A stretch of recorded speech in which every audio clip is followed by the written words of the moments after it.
Hello and welcome. I am the average goob and I forgot what I was working on.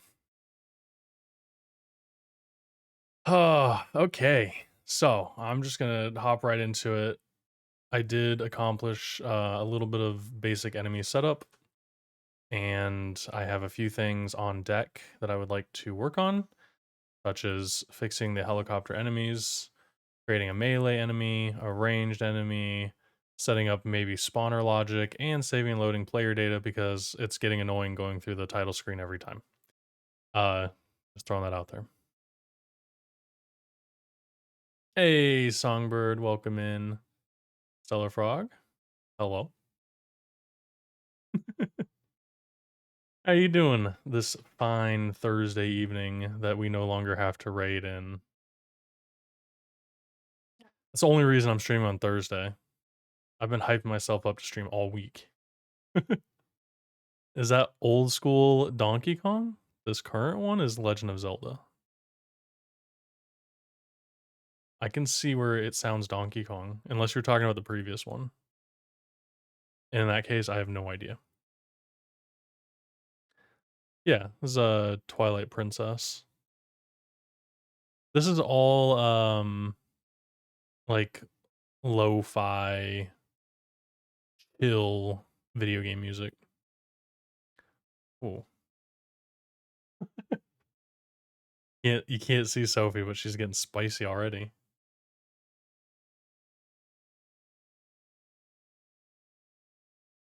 You haven't played that one since GameCube days? I've actually never played the Twilight Princess. I have no idea. All right, so I'm gonna go ahead and just kind of demo what I have so far, just so I remember what's in the game. So we have drag and drop icons. I was thinking about, oh, that's another thing. I want to add CRT shader to the title. I think that would be really cool. So we can take our dreams and goals, put them into the trash bin, take our pictures, and change it. What happens if I put like special characters? Okay, cool. Combine those. Combine all these. See, that's the only bug that I know about. I do a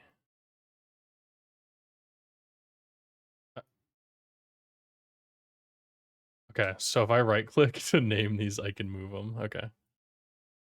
Look at that. Made a new trash can. Anyways, so there's gonna be some mini game stuff in there. We've got the characters, all the classes set up for the game, and they have their performance bonuses here.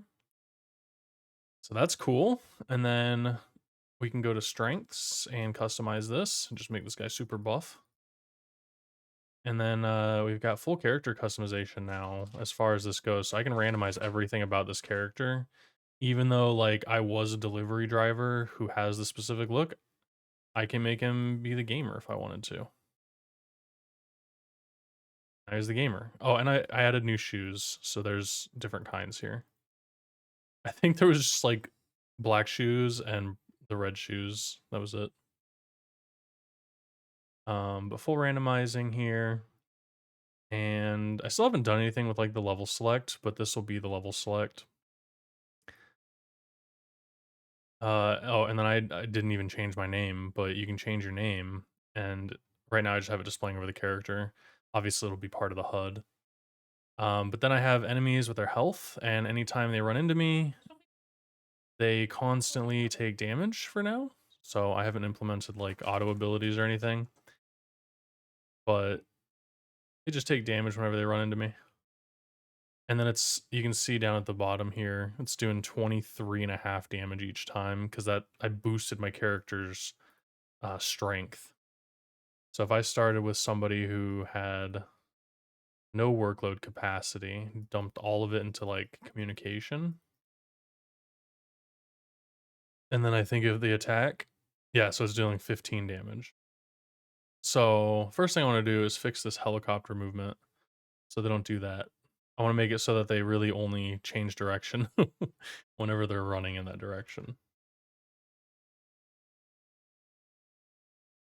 Wow, the new character creation screen code 583 lines. I've got to condense a lot of those scripts. Wow.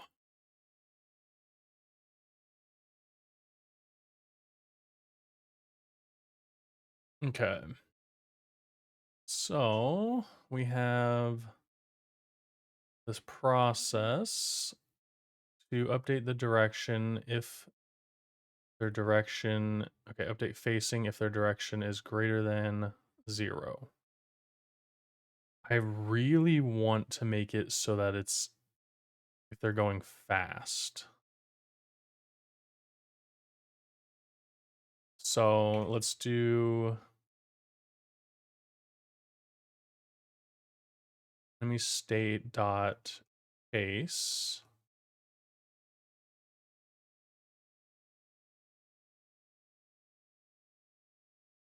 I guess this only affects this if they're here. So it only happens in chase anyways, so this doesn't matter. We need to do if velocity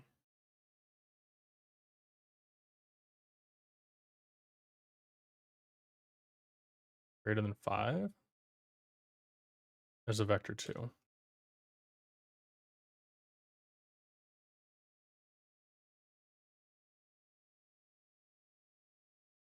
Let's just see if I can get them. So yeah, you can see like I have to go through this character screen every time. Always, they'll never change. Wait, what? Oh, because he was going in a negative direction. All right, let me just log their velocity here. I'm gonna regret this.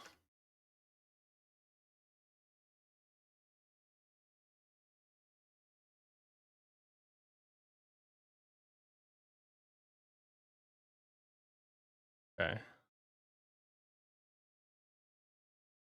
pause this. Okay, so when he slowed down,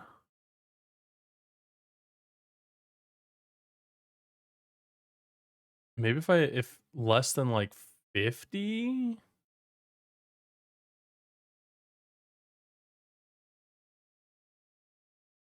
Oh my gosh, he's all over the place.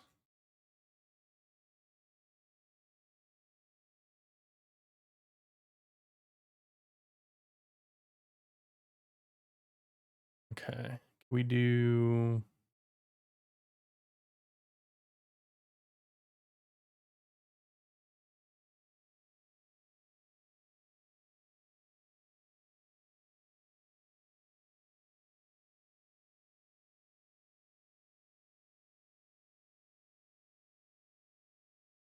And need a copy list of these velocities.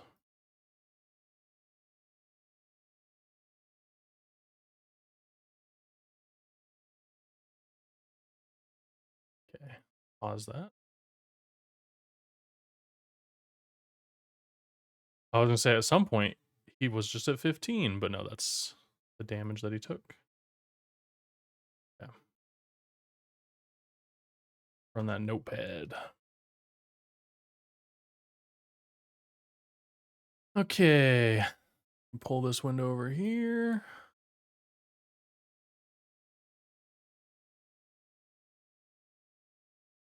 All right, so it looks like when he's sprinting, he's going like 150 on the X. Because they do have a max of, I think, 180. So I wonder if I can put this into AI and get like an average velocity.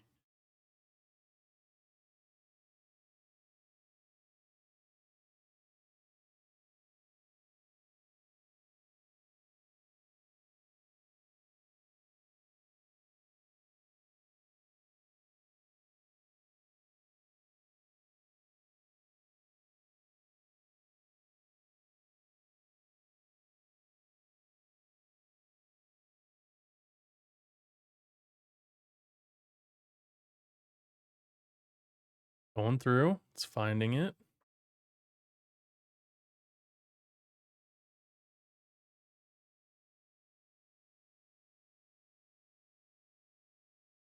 So average of 16 doesn't help me at all.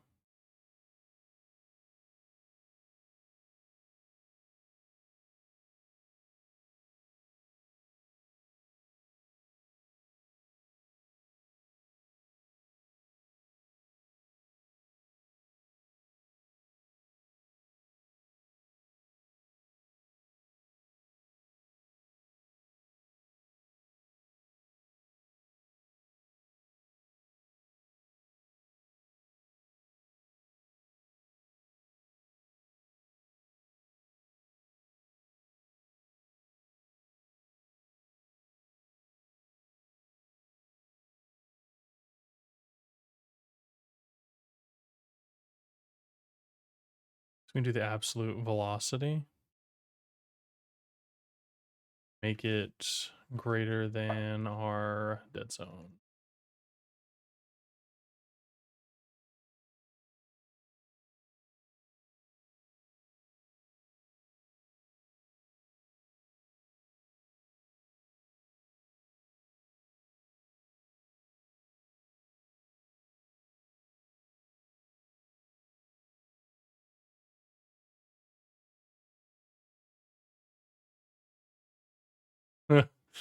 Okay, let's turn this way up to see if we get a different result.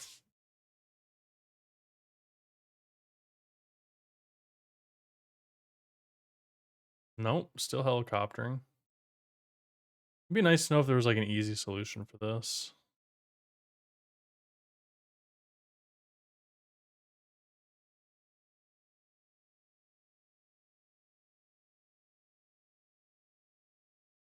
See if it even hits this.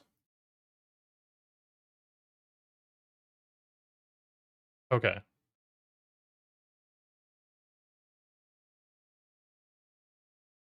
It's always greater than my dead zone. um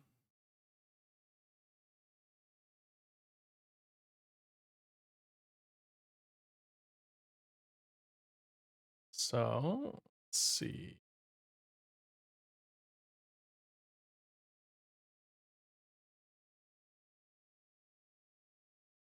Get the character's direction and see. Okay, here we go. Never quite won. It's fine when they're chasing you, but it's that time where like they're not chasing you and they do this. Okay. So maybe over 0.2? I mean, this is just their direction. Their velocity is pretty high.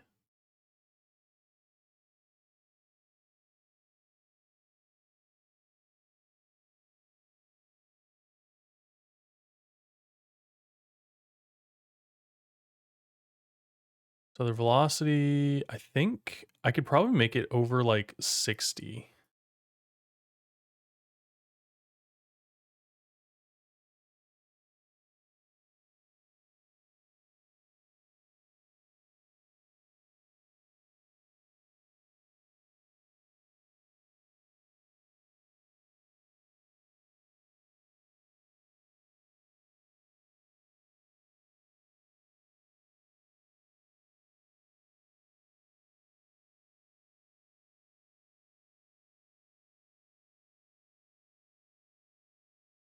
Oh. Oh, dang it. That just looked convenient. They are taking a second to turn though. They get going fast when they're like that, I guess.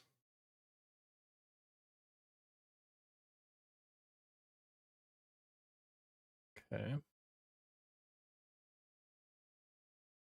Maybe I should set up a timer that whenever they flip,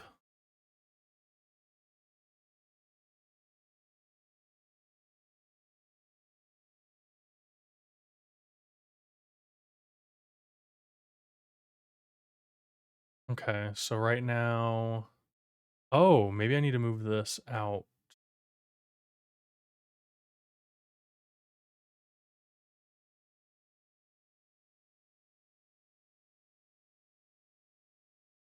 I think velocity is throughout the whole player.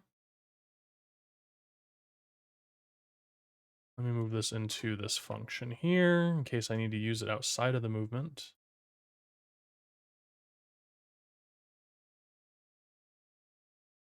Okay.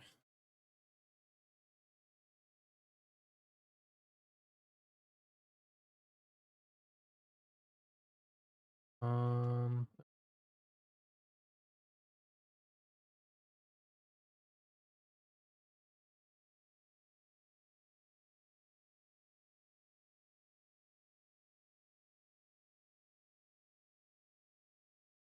oh, whoops. I had this up. I'll just make this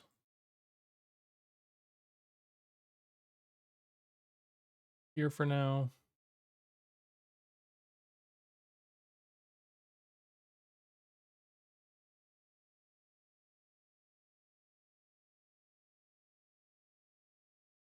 Okay, so we should still see like a delay before they turn.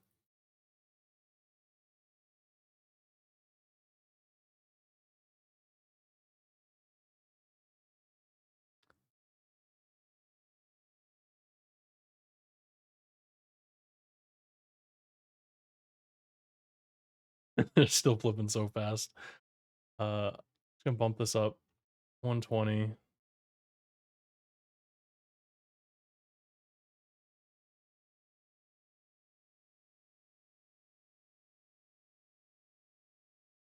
Oh, the 120. Oh, wait a second. Hello. Yeah, so I'm just looking at this notepad doc here and like I'm just kind of looking at where their X value is. So this is the dead zone that we're comparing. And this was just him. So whenever he was like sitting around the player, this is way beyond your brain power. That's okay. I'm learning too. This is beyond my brain power, but I'm learning. So one of these days it'll make sense. But basically these are positions. This is like the speed of the player in an XY position.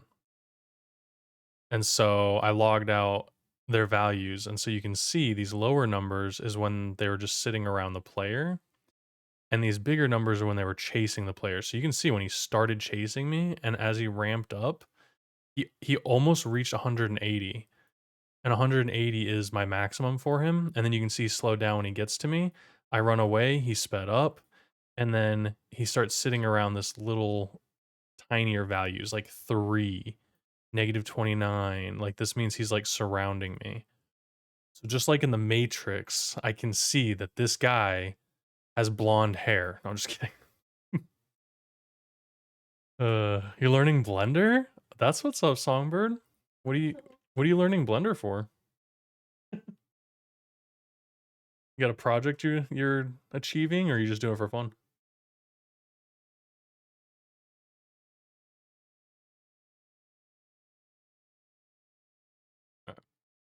I'm gonna drop a bunch of dudes in here. We're gonna have a little party, a little office party, if you will. I'm gonna try to get into animation, but that's still a long way out. Hey, you got to start somewhere. Um, I mean, as long as you understand keyframes, you'll be able to do animation in 2 or 3D. A lot of that stuff is keyframe based.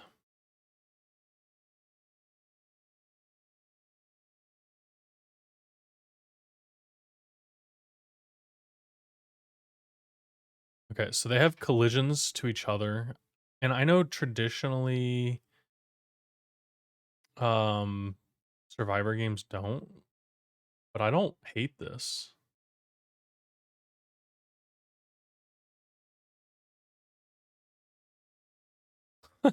They just all died.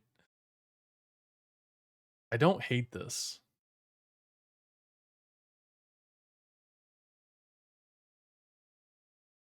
Let me I could probably randomize their max speed.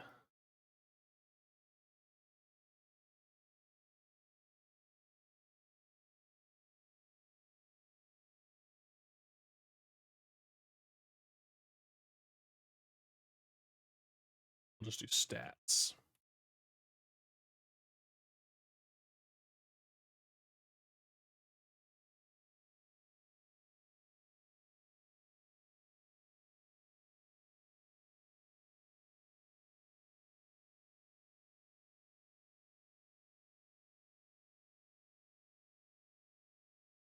Um,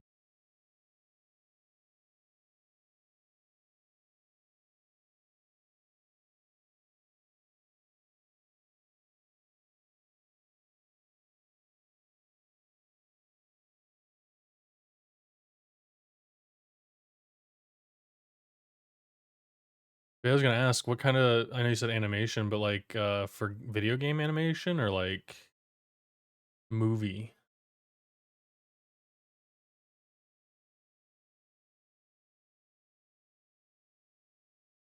Okay, okay. I got these guys to stop chasing me, but they're still.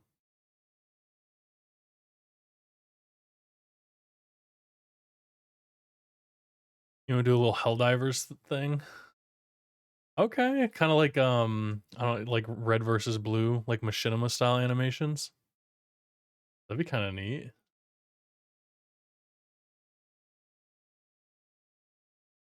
Man, those bring me back.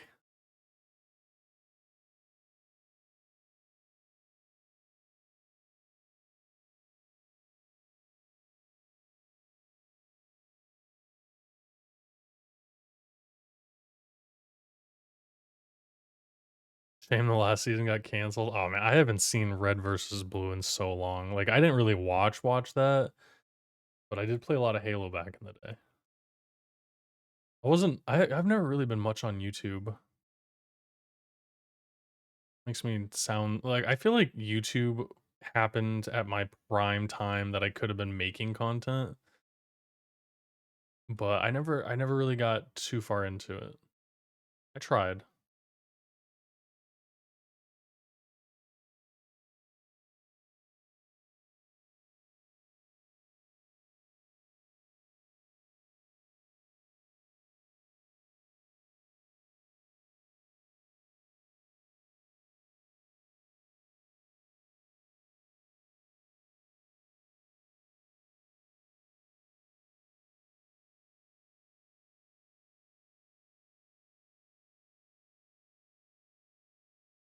Hmm.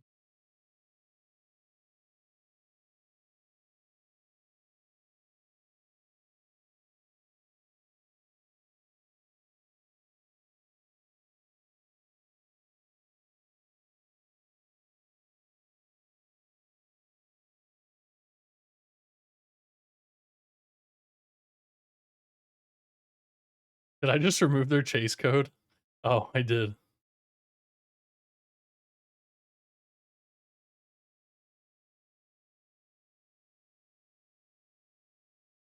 Whoops. I was like, they're all just standing there. Oh, this guy's not going fast enough to change. Okay, I was just testing the outrun. They didn't change back title. Okay. Enemy state probably when it's 0.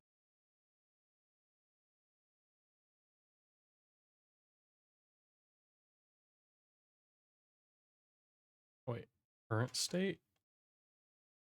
Granger! What up? How you doing? Dude, your stream last night motivated me to work on my game and to stream tonight, so thank you. I've been fighting myself. I was like, "Oh, I'll stream." I'm like, "I'll stream." Every night I've been like, "I wanna stream." I just haven't felt it. Yeah, it's been, like, 10 days? I don't know. It happens at the beginning of each month, so I don't know. I don't know why. But yeah, welcome in, dude. I'm working on my enemies, which is funny because they are doing the helicopter thing, and I don't actually know how to fix this in Godot, but I'm trying to figure it out.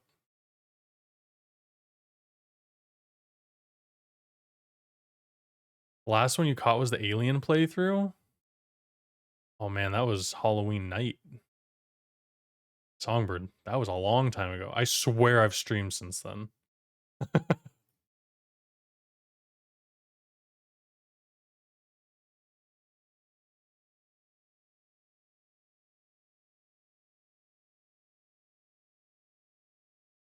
You work a lot, you miss a lot. That's okay. I mean, I have VODs, so I'm and I put all my videos on YouTube for anybody that, wants to catch up on things. But yeah, no, I've been out for a little bit.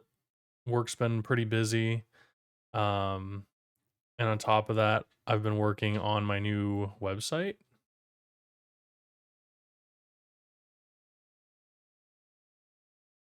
Um, so I've been staying pretty busy. Oh, hang on. That fingered like half of that. But I've been getting like some of the game stuff done. So like I had just like Arc messed up. But I've added like so we got like playlists, we got like the development screenshots, um, the game pictures. I got the change log working now. So I've got this site coming along, and I believe like so I've added like this Western shooter with kittens page. I've got like 11 or 12 games added. So it's like half of them. And then once I have that done, I just have to do these landing pages. They're all just blank right now.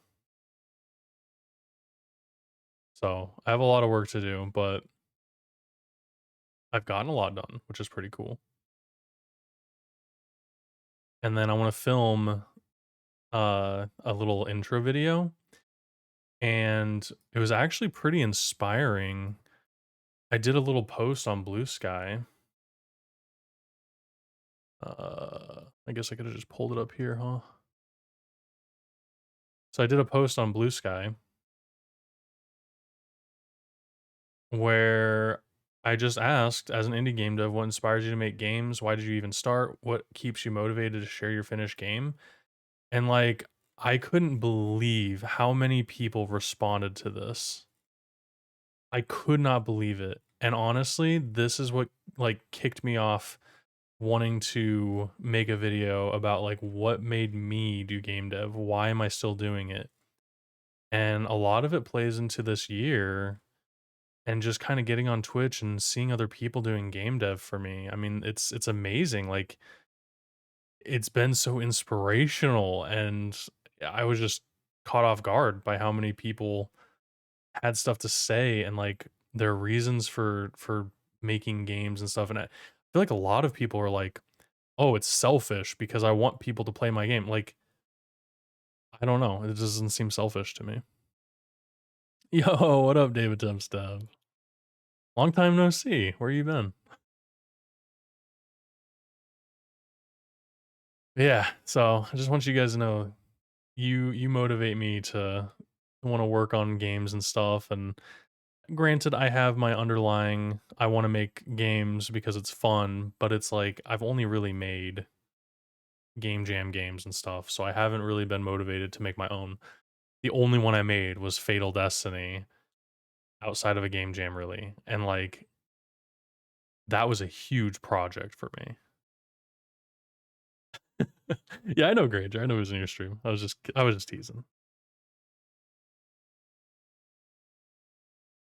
I just teasing. But yeah, so I'm just making hordes of enemies to test out the helicopters, and so far, it's good. They're not jolting back and forth too much. Some of them don't even turn if they don't go fast enough, which is a problem. So I may have to make this a little bit more dynamic. I wanted to see if I get out of range. Oh, he's still chasing me. He's just scooting.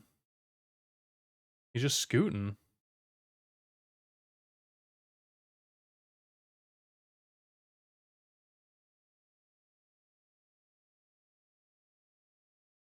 Okay, so if I change it to idle,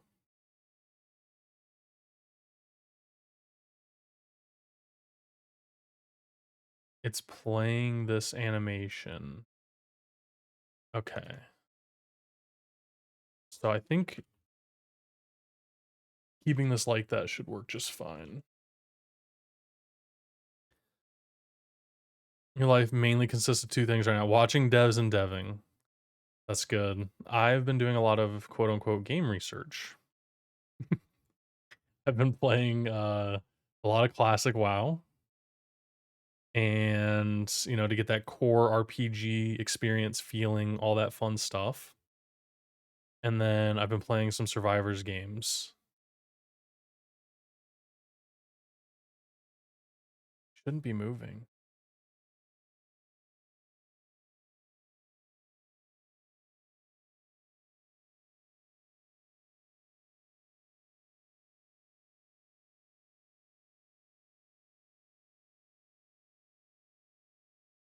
Yeah. Yeah, no, I've been taking some time to myself. That's like the past week and a half. It's been just being selfish.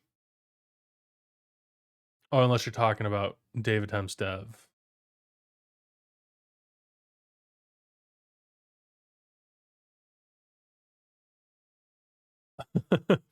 Build's taking some time. Is it like compressing everything? The Uber save disk space option? I don't even know how big my game is. Wonder how big this project is. Where is it? Oh, that's right. I put it on an external. Game development, Godot, projects. Alright, how big is this bad boy? Properties. My game is 12 megabytes. 12 megabytes right now. That's actually kind of cool.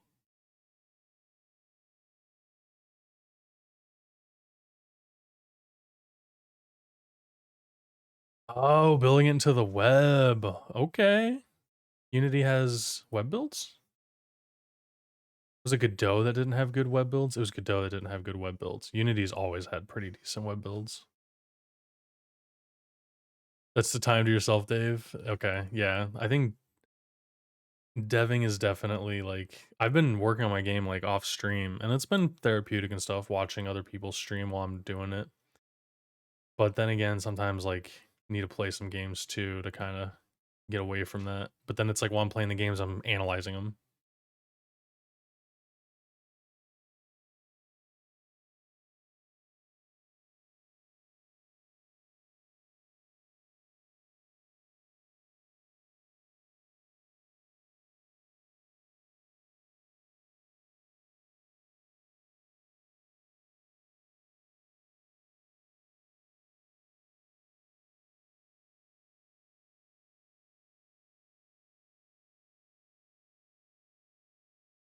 Okay, he's idling, but he's still moving, which is kind of creepy. Has solid web builds. It supports web GPU as well, which is a new build type. Oh, wait. So you can use the GPU for web? I guess I didn't. That's right. Opera GX does that, which I think is really cool. I cannot wait for the Opera GX support for Godot. And I'll be posting all my games to Opera GX as well. Allows for compute shaders. That's actually nice. I haven't even messed with shaders yet. Shader editor. I don't even know what this thing does.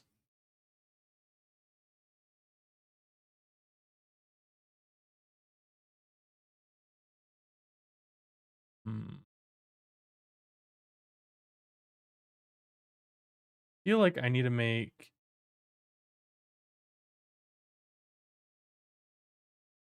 He's okay, so they're like accelerating to 0.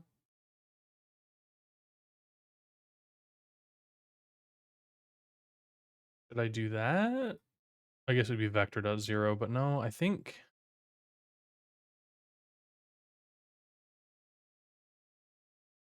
I need to make my player way faster.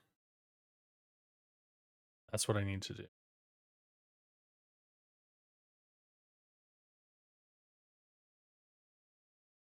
Base move speed, 800.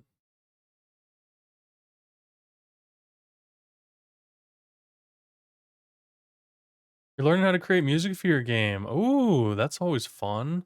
That's another thing I need to explore. Right now, I'm probably just gonna use like music asset packs and stuff.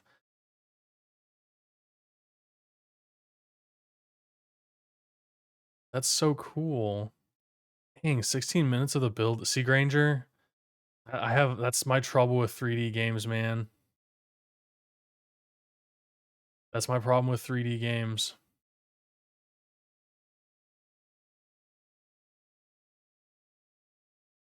Hey, I did it.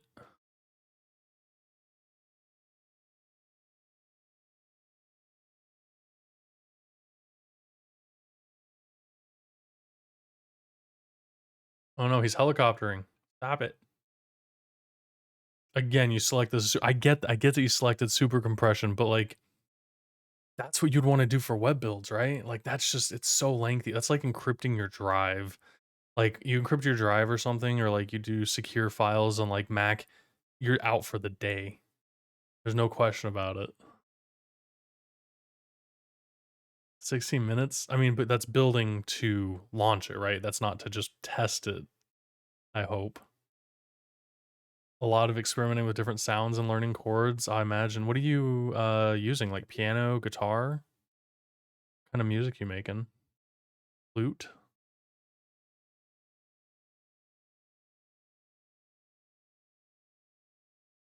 Your pre-created stuff sprites from itch? Yeah, see, that's I'm trying to create my own graphics. That was the kind of my goal this year. Ooh, I love FL Studio.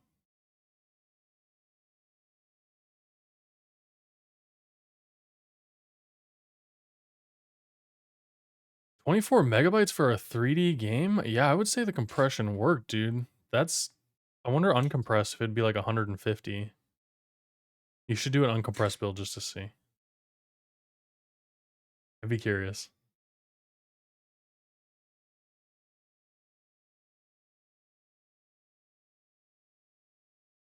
Hey, what's up, next Prodigy? How you doing?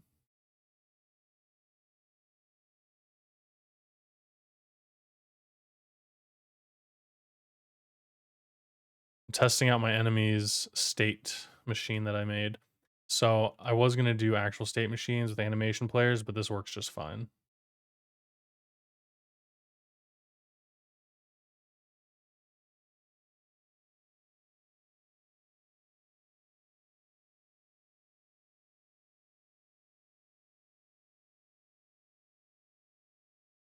Look at that.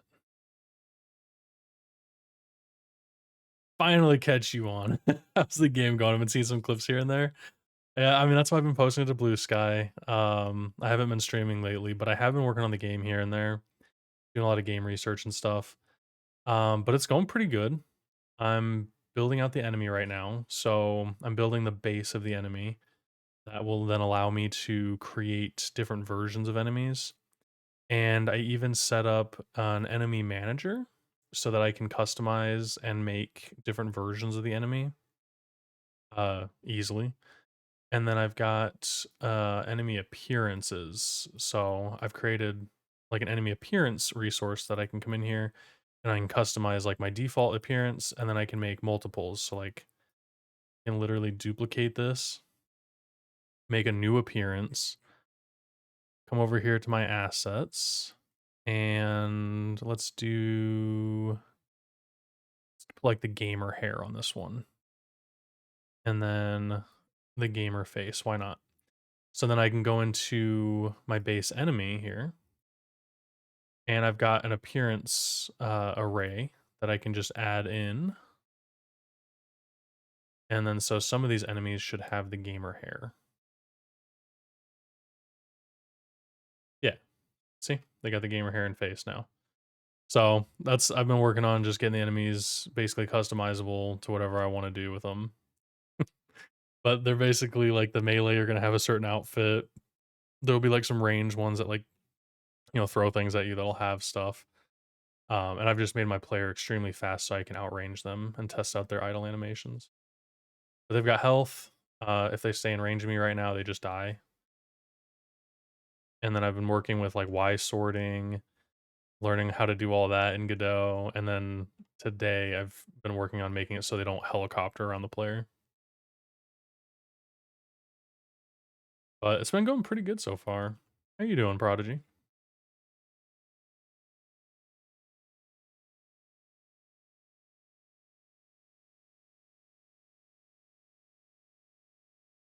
I wonder what it would look like if I made it so they're not colliding with enemies.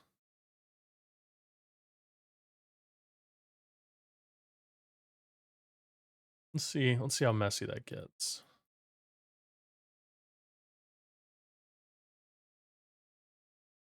Okay, classic. I think I can give him maybe I give him a small hitbox. I don't want him to like overstack. Like this is what a lot of survivor games have is the overstack, and I'm not a huge fan of it, but maybe I just set a smaller collision.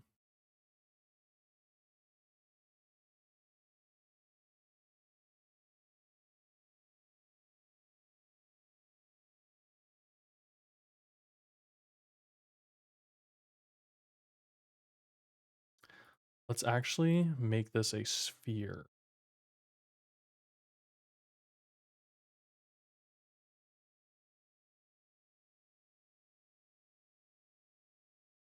Let's do like see what this does. So your game's a survivor game? Yeah. Yeah, the combat for it is a survivor's game. Um Before I actually started working on the game, I would start off every stream by saying Rise of the Intern is a vibrant 2D survivors like RPG set in a hyperbolized corporate world. Players, as interns, navigate surreal offices, battling corporate themed enemies with office supplies and special abilities, aiming to become CEO.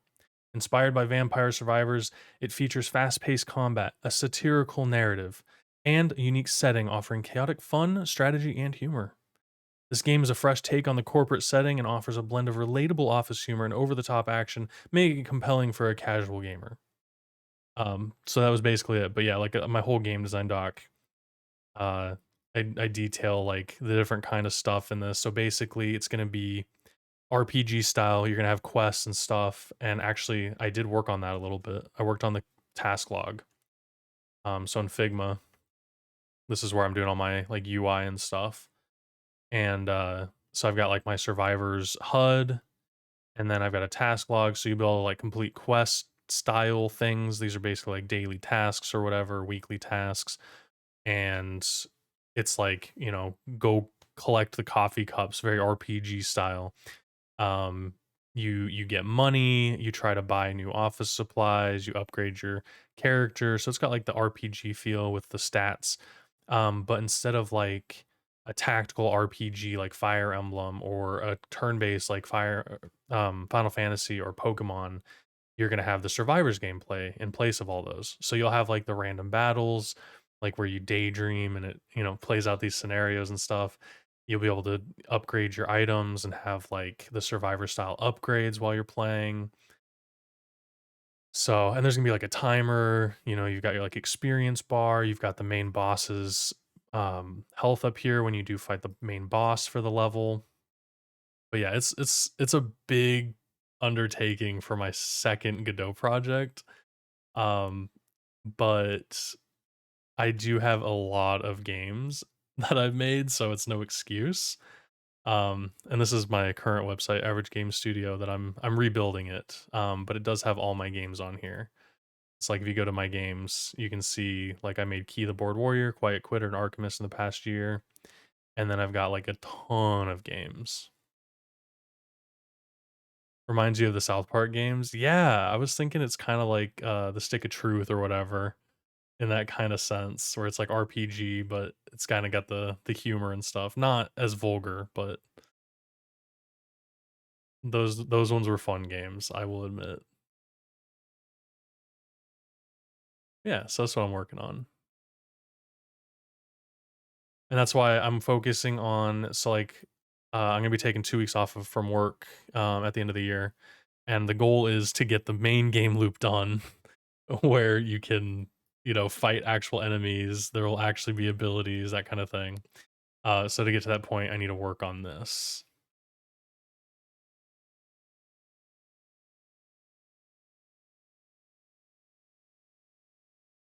I love a game that doesn't take itself too seriously, right? Right? Like I mean, I make my games kind of off of satire anyways, like Quiet Quitter. I mean, come on. Yay, the test build works.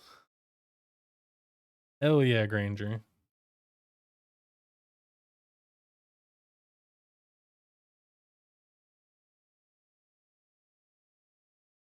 I feel like they should always face the player. Oh, I forgot what I was testing. I was testing their collision. I wasn't even paying attention. They're just dying off. I'm gonna gather them all up and test their collision to make sure they're not overlapping too much.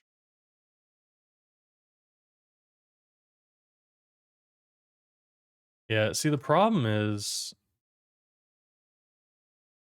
I feel like they can't swarm you.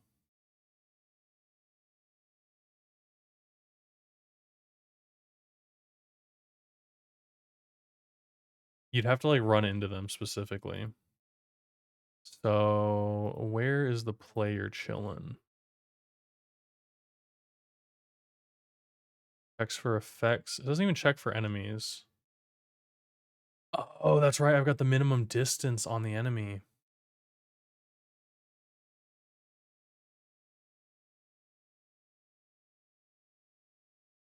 Looks pretty good too, considering how compressed it is.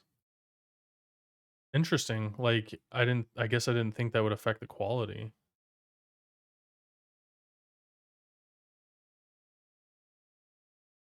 Ooh, a lot of stutter. Oof.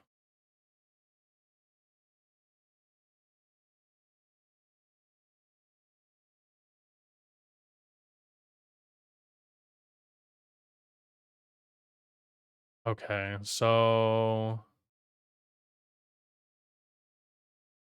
what if I make it so they don't run into each other?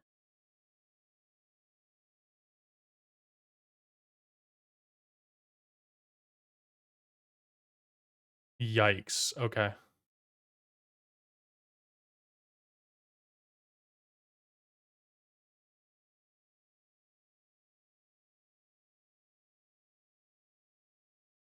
Who does Gary Oldman play in Harry Potter? Sever or Sirius Black, right?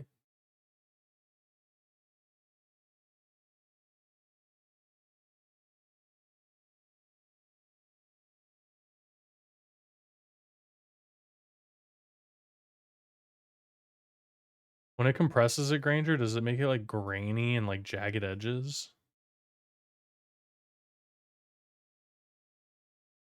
Yeah.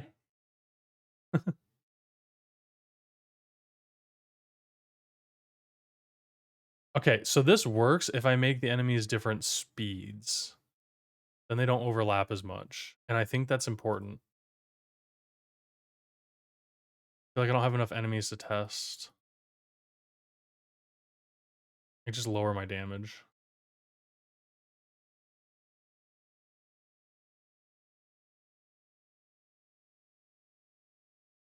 Spent 3 days trying to set up drag and resize window zones for a borderless game. Oh my gosh. I didn't think about resizing a borderless game. That would be annoying. I'm gonna have full screen for this game. These are like high quality and stuff. These are actually way bigger. Um Here, I'm just gonna comment this out. Watch how big the enemies are. This is a fun bug. Look at them go. Oh wait, you can't see them. They're just too big now. They have disappeared.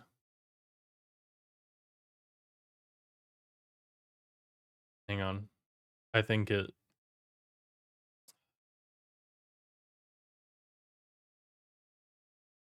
Vector 2. Yeah. Okay, there. That's how high quality the sprites are. They're massive. Hey, so I can make them very high quality if I want. I don't think it's ideal. Oops. I don't think it's ideal to like do that to resize them, but whatever.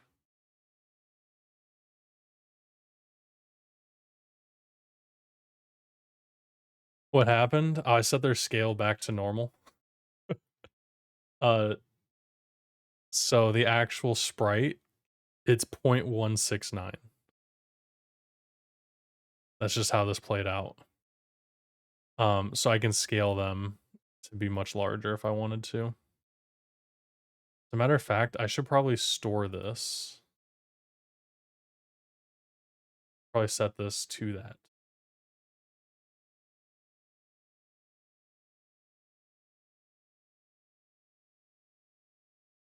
You made them high res? Yeah. Yeah, they're high res. So I'm not like I don't know how I would do that. Like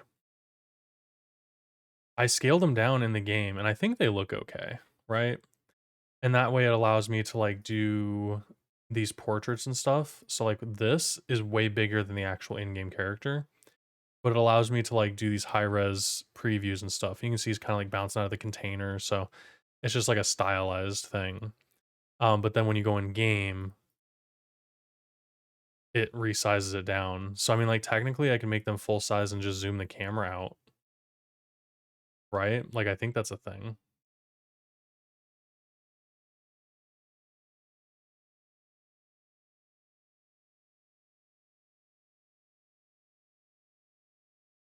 All right, I'm gonna make it so the player doesn't deal damage to them for now. Um,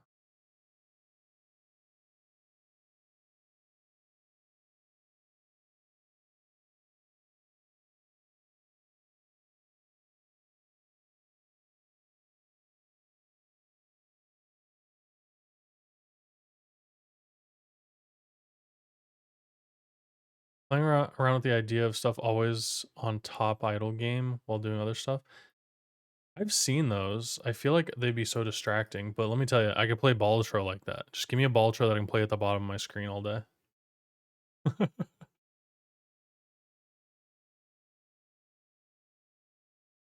How are they still dying?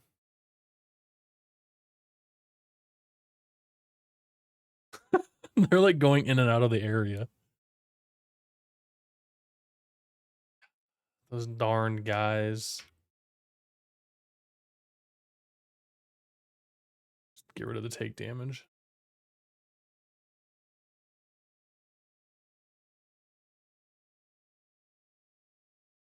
Okay.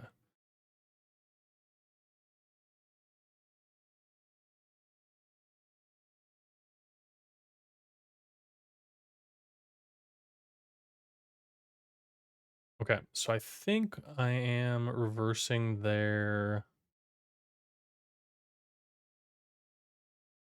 direction.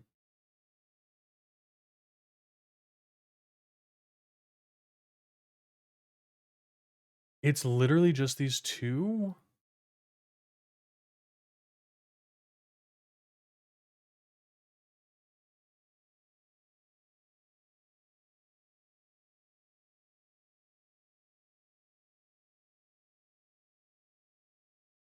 Oh. Okay. What happens if we just pass? Those games have been showing up recently, especially those with Twitch integration. Yeah, like the ones with like the little avatars and stuff on screen, if that's what you're talking about. I've seen those, but I haven't seen like games outside of that.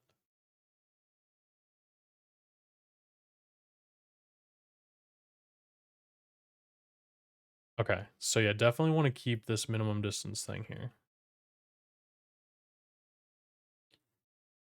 Um, they are running into the player at 60. That's fine. I don't want them to update their facing direction so often, maybe.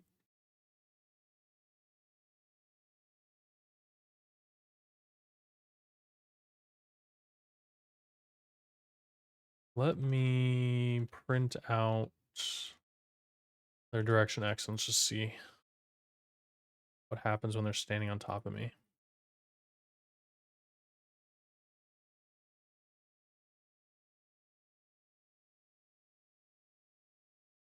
Okay.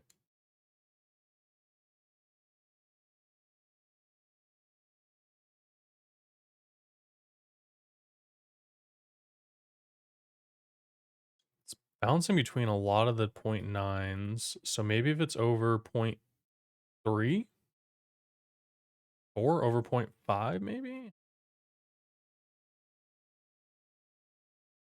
There's so much direction.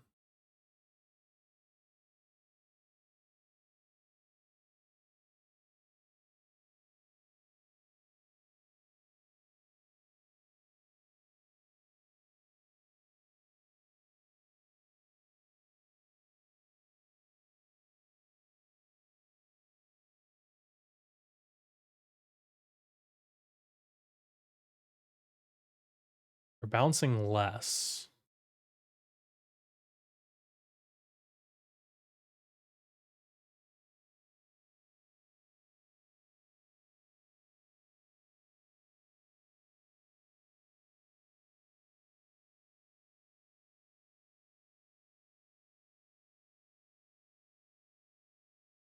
Taking them a minute to turn around though.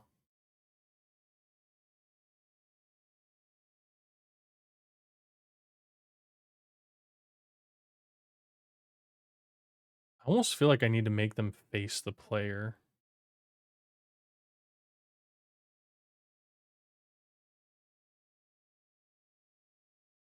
You don't want just little avatars walking around, more like you're building a village with your viewers helping raids, summons enemies to destroy it. Uh, who is that streamer? Trying to think. Doig Swift? Yeah. If you like little like stream games, I haven't seen them live in a while, but I used to watch them quite a bit. But I'll give them a little shout out. And honestly, if Songbird is still around, it would be pretty inspirational to go check them out because their stream is pretty cool, but they do like little on stream like raid things and stuff and it's really neat. Like whenever people raid in, there's like their whole scene is 3D. They do everything I think in Unreal, but they're so creative. I love their content. Okay, they've only been streaming for like an hour, hour and a half and stuff, so that's probably why I haven't been able to catch them as much. Yeah, they're really neat. It might be in Unity. I don't know.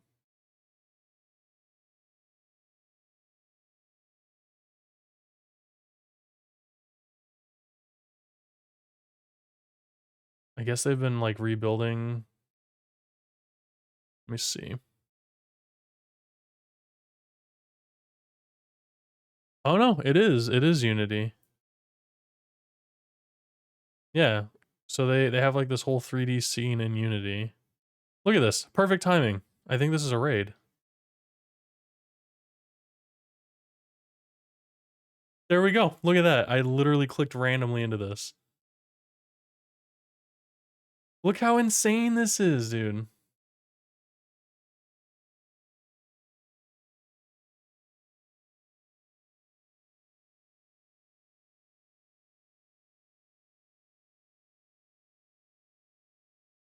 How neato. And then they like, I think they have to say stuff in chat or something to like actually deal raid damage. or you can like do redeems and stuff. But yeah, they are just so impressive to me. All the stuff that they can do. Their whole scene, all this is like 3D, like in the game engine. And I've seen a lot of people do stuff like this, but this is like there's so much. Yeah, it's impressive. So yeah, if you ever get a chance to catch them live or even just check out some of their VODs, a lot of inspiration going on.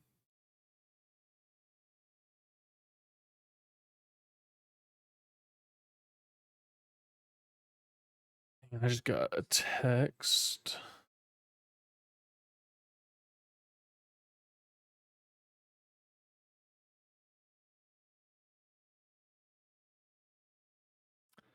Oh, okay.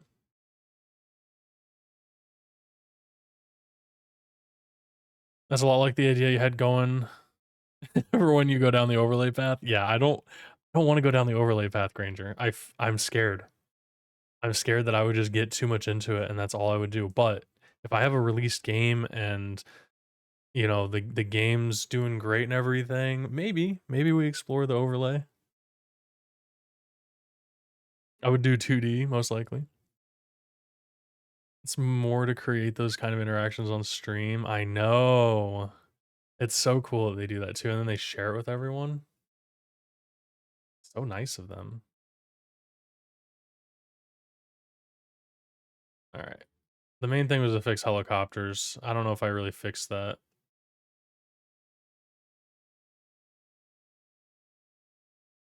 I mean, I would say this is pretty good. Like, you're not gonna sit here getting attacked by enemies. They're gonna be chasing you. That's why you haven't done it yet. Yeah.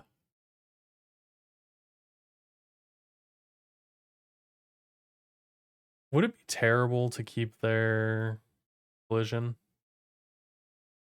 Is that such a bad thing?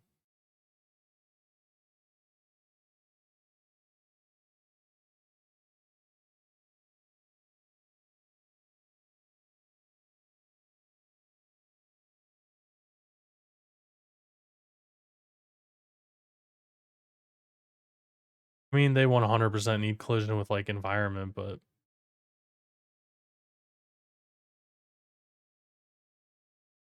yeah, I feel like I I like this more, but I think typically the survivors games, well, they're stuttering. The survivors games allows them to walk through each other, and I think I might have to keep that feature.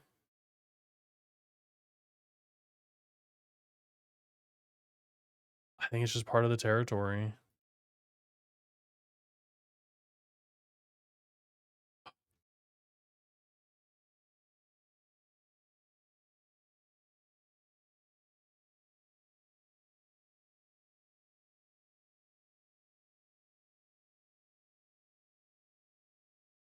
Yeah.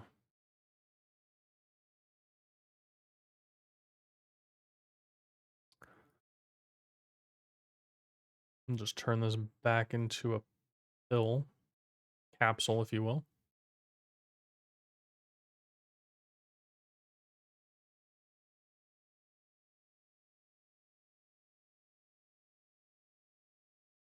How tall is this? Perfect. Never played a survivors like game? You're missing out. You're missing out. Uh I recommend Temtem Swarm. Highly recommend this. It's multiplayer. It's multiplayer and it's super cute. And each of the little Temtems have like their own kind of abilities based on their type. So Temtems like Pokemon. I'm sorry, it's not like Pokemon. It's their totally own creature capture game. Totally independent, nothing like Pokemon at all. But it's all 3D. I love the art style and stuff. So this is a good one. My other favorite one is Soulstone Survivors gameplay here. Soulstone Survivors is freaking amazing. Look, Look, it says Soulstone Survivors is freaking good. I'm not just making this up, all right? Why is it sped up? Anyways, why would you speed that up?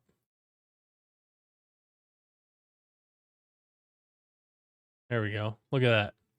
So they're just like, think of it as like an auto battler action RPG. You played enough Project Zomboid to be afraid that they would grab me if I passed too close. Do it. Just take a leap. I played Soulstone Survivors for like 60 hours. The game is amazing and it's just so simple. So that's why I'm going to be making my game like this for the combat. And so you see, you have like the experience bar, you've got the abilities. He's not pressing any of these. All these abilities are happening automatically on timers and stuff. And then you've got down here on the left, there's all these passives. You see that there is a boss that spawned. So that plague bearer just spawned. So once he defeats that, then it like moves on to the next one. So you can see in the objectives here, eliminate 5 of these guys, eliminate this guy. Um, but I love this low poly style, so that's what grabbed me. And then like Vampire Survivors, it's okay. It's okay. The original idea kind of came from this, but this is too much for me. It is too busy once it gets to like the enemies and stuff. And so I don't want to necessarily go to this depth, but I think like this is the core concept of it. Are there enemies overlaying? Like what happens if you just get stuck in them? I don't think they can all swarm you. They do kind of look like they're pushing them out. I haven't played this in a minute.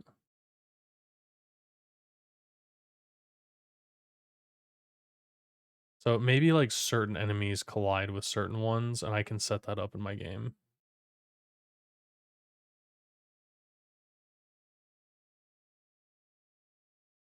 Yeah, I don't think they collide.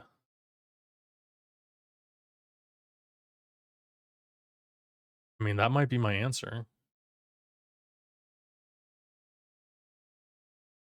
Yeah, I'm probably gonna have to make them so they don't, or so that they do collide. Hey, Champy Jack, welcome in. How you doing? Oh, we got the lurk. Thank you for the lurk.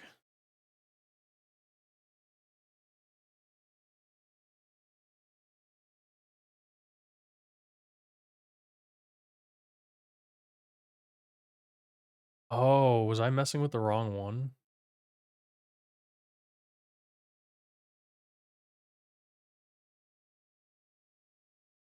Have I been messing with the wrong one this whole time?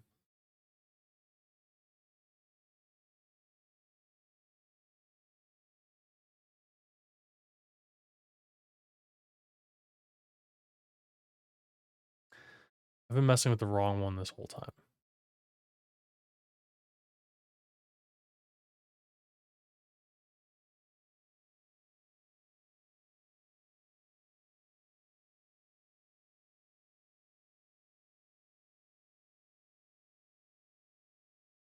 Let's see what this looks like.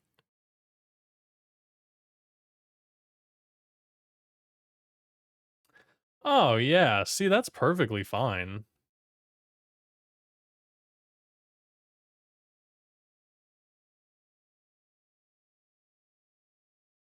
I wish they would, like, swarm the player a little bit more. There we go. But this is why you'd have enemies coming in from all directions, so.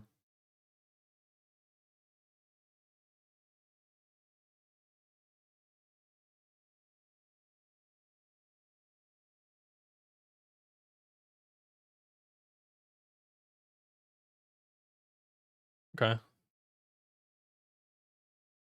Alright, see what that looks like with the actual player. Reset my base movement speed. Let me extend my play zone a little bit.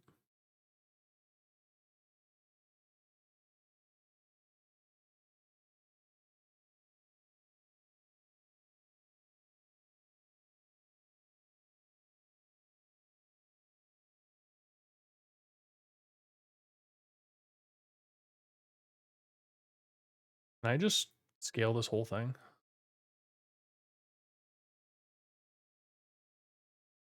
Why not? Oh,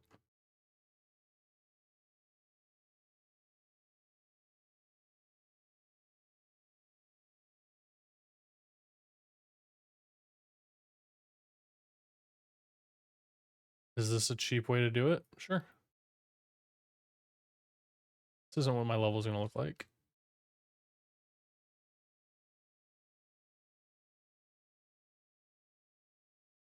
All right. Really need to make a save character. Okay.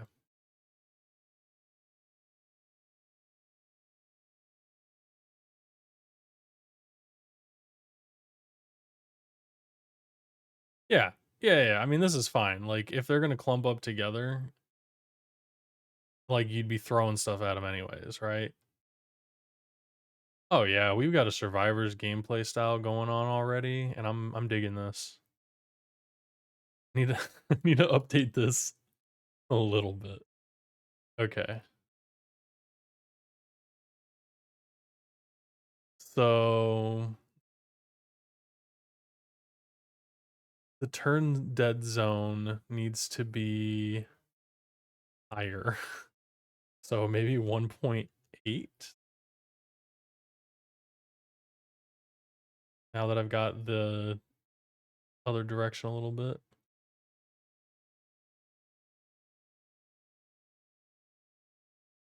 That's the other thing about like all the survivors games, like their enemies don't flip back and forth.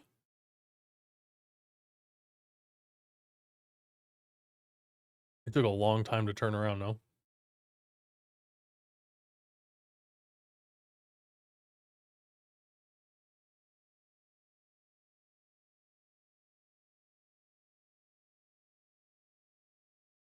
Leave me alone.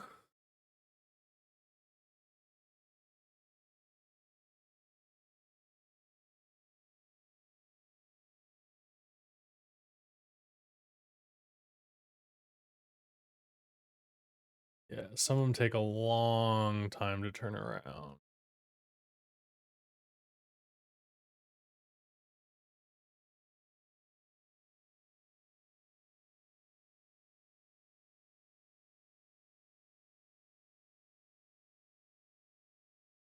Curious if you have any plans to add a few facial animations, mouth shape, blink. It feels like the characters could come alive with that stuff. Oof. Yeah, that is not impossible. Champy Jack, I've thought about it, and I think I could make it happen. Um, you're not wrong. There are just different faces right now, and I could change those into like animated sprites and then change like the way they do stuff. Like I could change this part right here.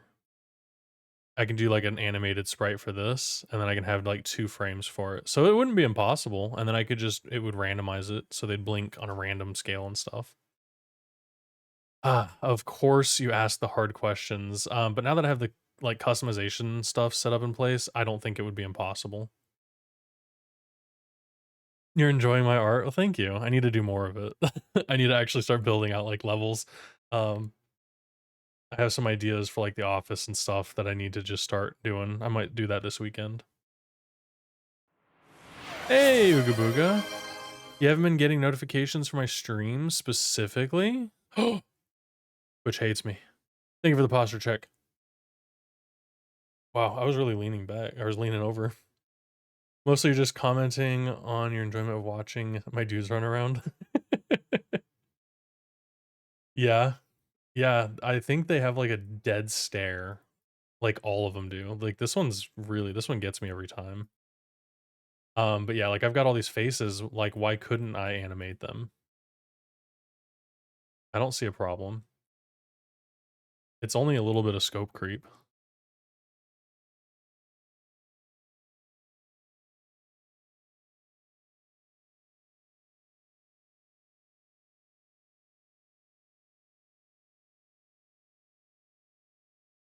And it does like, facial animations and stuff do not take that long to build out. Those who know. Anyways, look at this. We've got one item I can check off. I fixed the enemy helicopters. So now I'm just tweaking that system. Definitely didn't get to, like, basic enemy damage, but that's okay.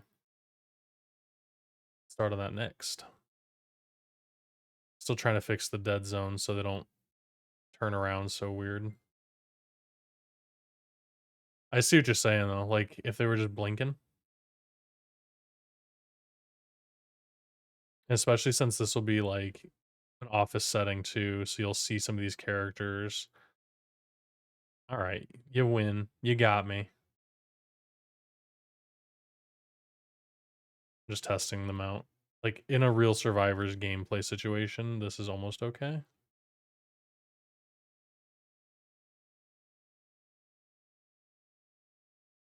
Some of them they get very jittery here. It's because they're trying to move whenever they're close to the player.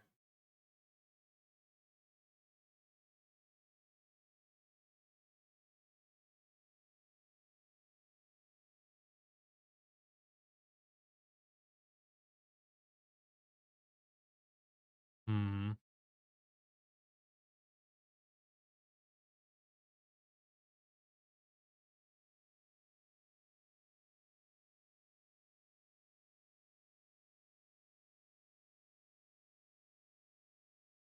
Okay, and then back to what happens if I turn off their collision? What happens?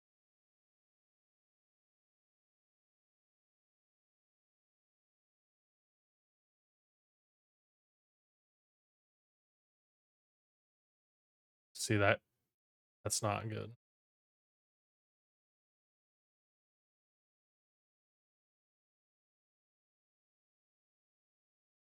Now it's like Snake. Okay, I feel like we need to keep the collisions on.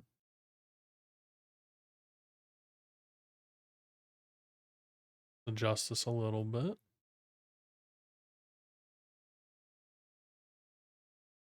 Go back to the capsule shape.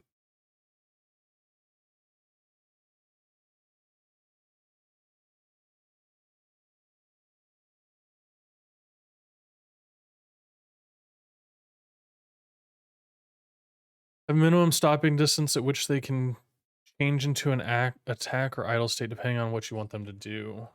I have something like that. Right now I'm just using it to make them bounce away from the player to make it look like they're attacking me. So right here, if distance to player is their minimum distance, this is when they'll start doing their attack. And so I have an attack state. I just haven't changed the state yet. Um, which technically that would be the melee. So basically that's set up. I just haven't. I'm still trying to like make sure they look good.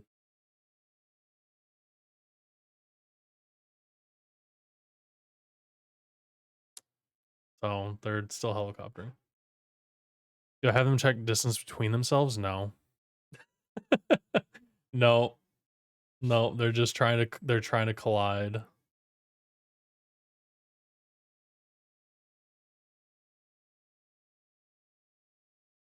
It's just using the in-game collision.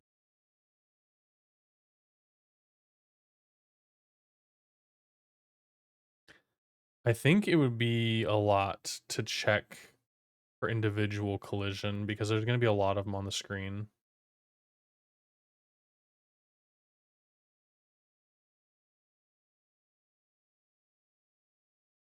I guess that would happen here. I mean, like if I remove that part right now, let's see what happens.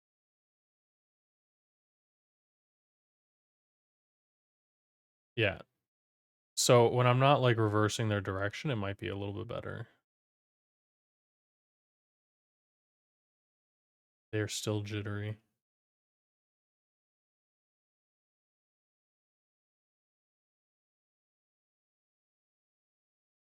And like this actually happening is probably gonna be low, but it's not impossible. And I like look at that.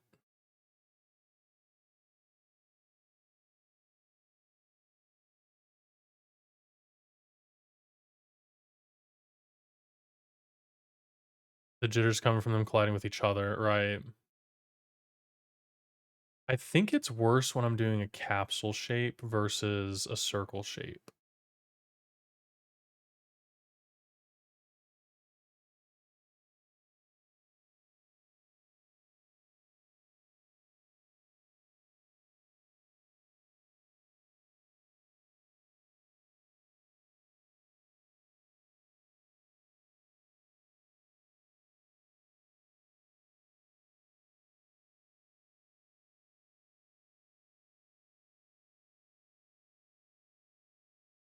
No, they start really hyper jittering.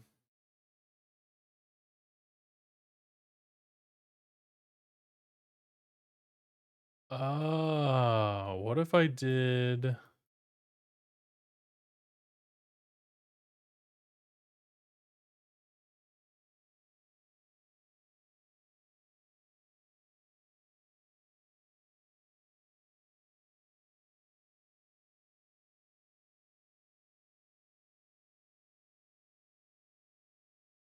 what if I stopped them?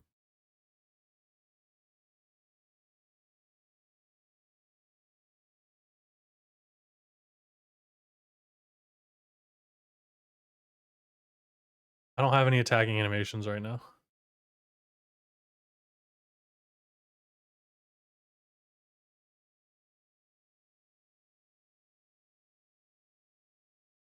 I mean, this is what would happen. They would stop and they'd start attacking, right? This is actually a lot better.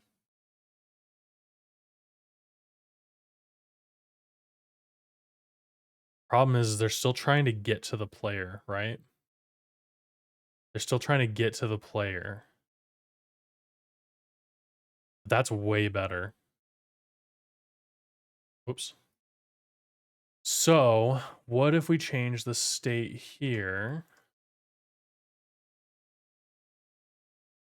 And we do enemy state dot attack, right? So we'll just do print. I'm attacking. Just print it out. Let's see.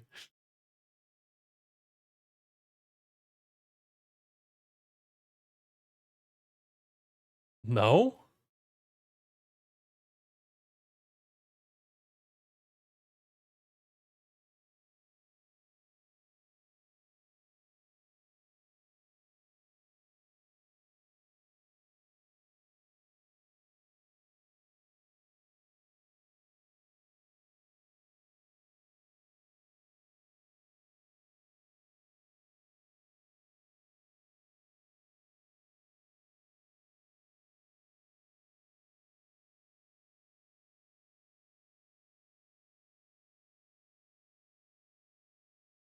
This might crash my game.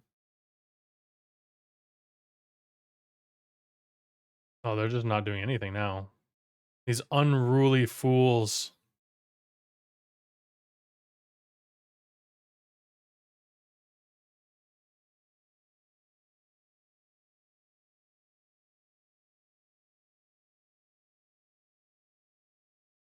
Guess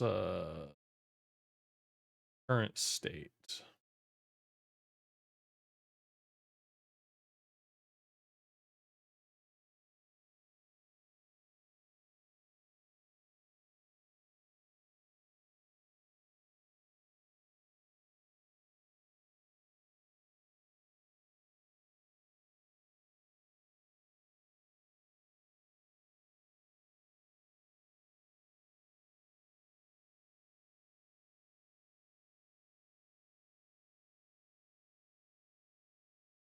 So it just seems like it's constantly going into the chase.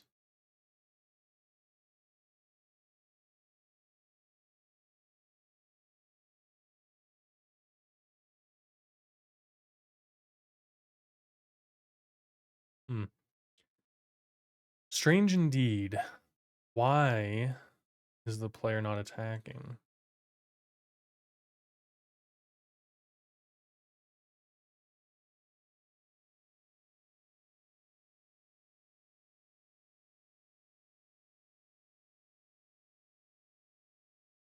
Okay, what if I did this?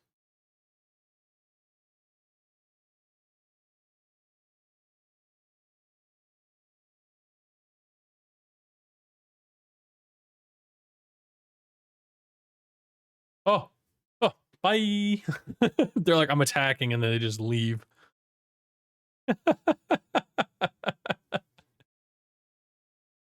Okay, so it's going to the attacking. That's good.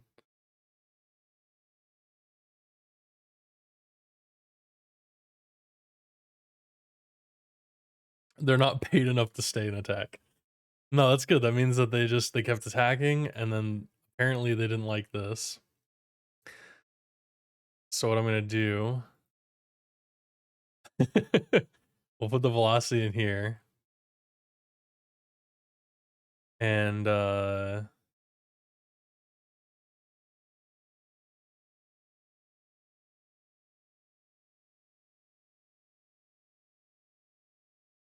we'll make them face the player. Yeah. Ugh, I don't want to set that up. I guess I could pass this in, but um,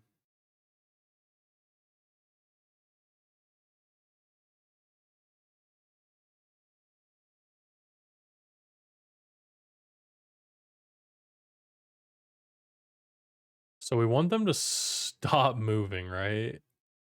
We don't want them to idle. We want them to stop moving and to attack, basically. And then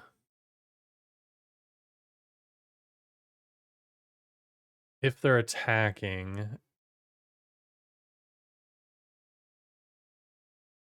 and the player's not in range, right? So let's do if the player exists and the player is not in range.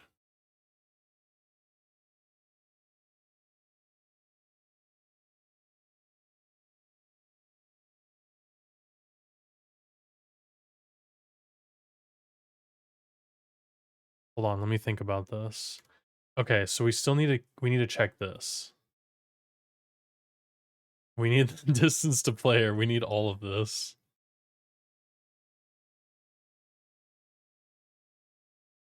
I'm gonna have to make a function that's just check the distance here.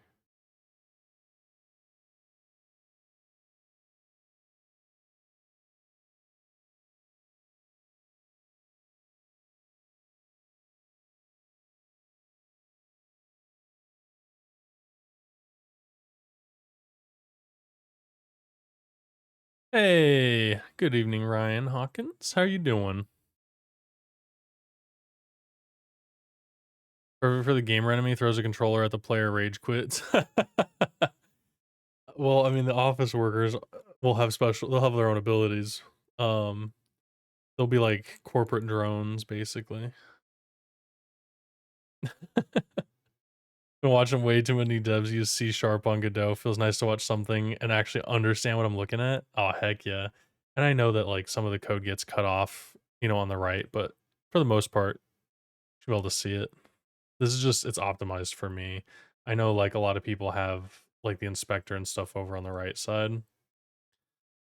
So I apologize, some of it gets cut off, but it's so much nicer having this stuff over. I could technically like do this, right? Have like this really tiny window for you guys. Then it's even better. Here,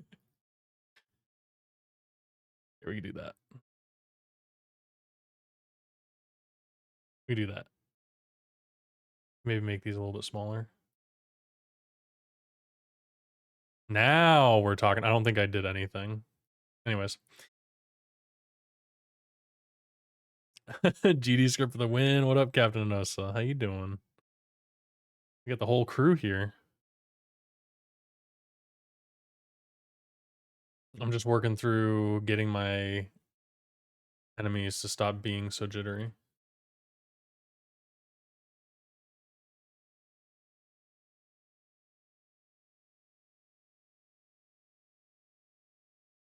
All right. So we want global position to player.global position. We need to actually check if player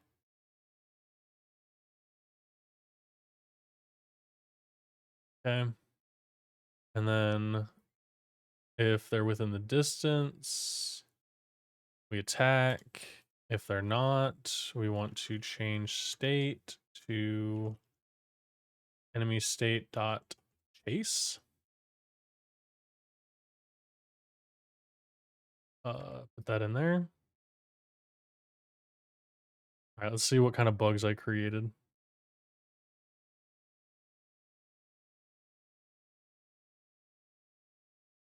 Oh, wait, what? It worked first try? That's impossible. No way. Everybody that's in the ad break right now is not going to believe this. They'll be like, nah, you worked on it during the ads. No, first try.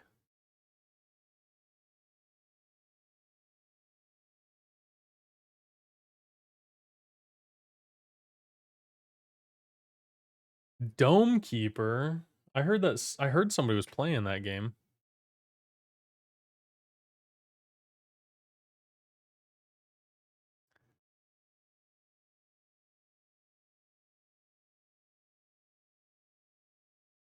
Okay. Now it's fighting for position here with collision. They're still jittery, but we have them attacking, so that's good.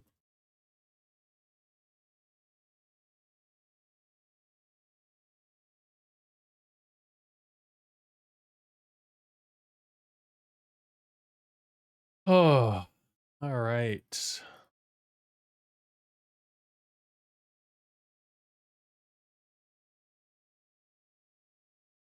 Okay, I know I prematurely checked off that the helicopter's fixed, but I mean it's kind of fixed, right? What else is on that list? Basic melee enemy. That's what we're doing right now. Okay. So, when the player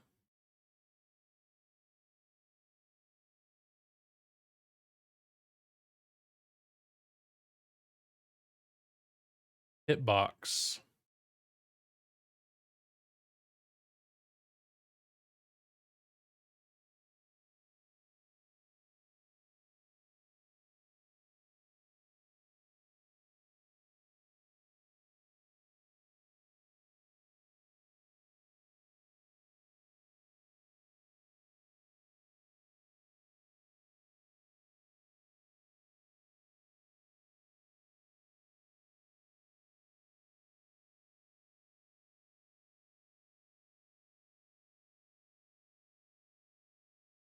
We're gonna put this.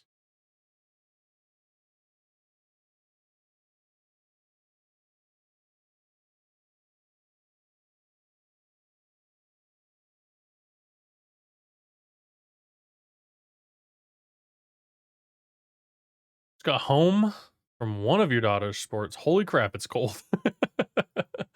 Yeah, man. I don't know what happened, but like it was warm for a little bit, and then we got this cold snap again, and now it's like freezing overnight. It's insane how fast that happens.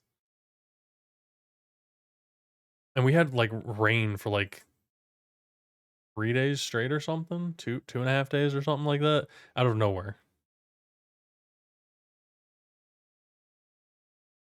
It just happens. Can't imagine sitting out doing sports right now.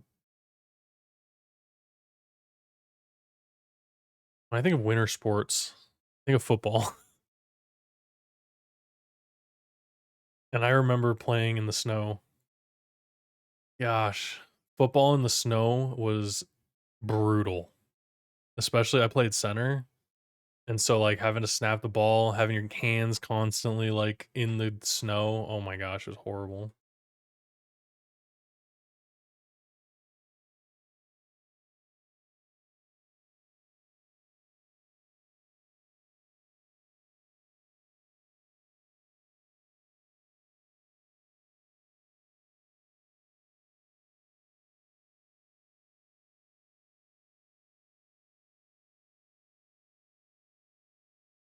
You played strong guard. Ooh, yeah, I played center, right guard, and then I never played tackle.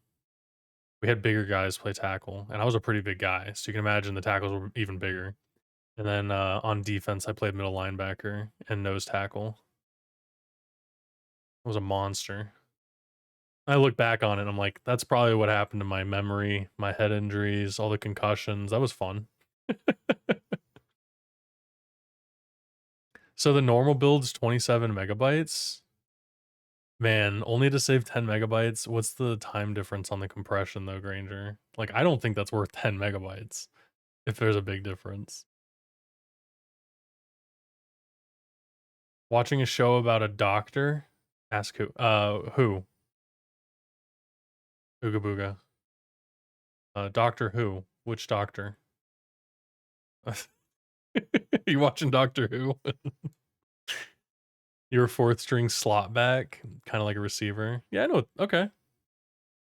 Yeah, I never played. I was too big to play any running back or like wide receiver or anything like that.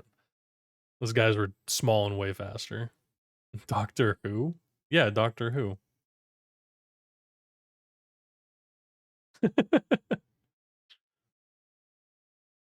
I need to watch the new Doctor Who seasons. I stopped. I don't even know what season it was.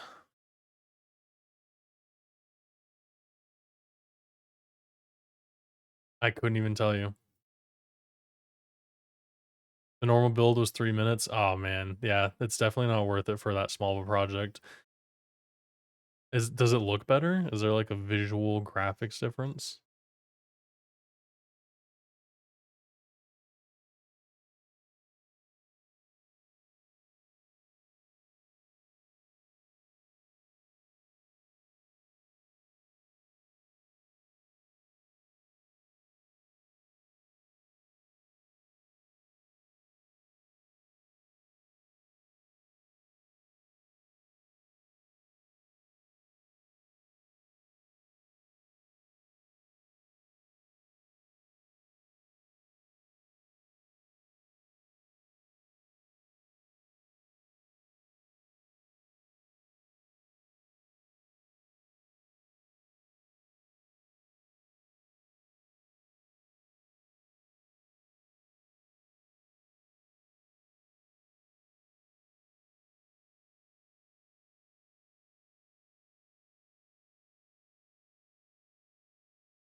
You get the whole season 5 right now.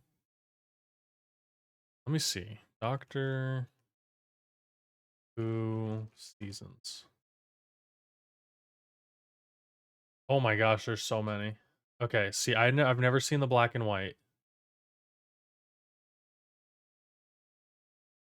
Wow, wait. Season 25, 1988. Hold on a second. What? How do you get to the new Doctor Who?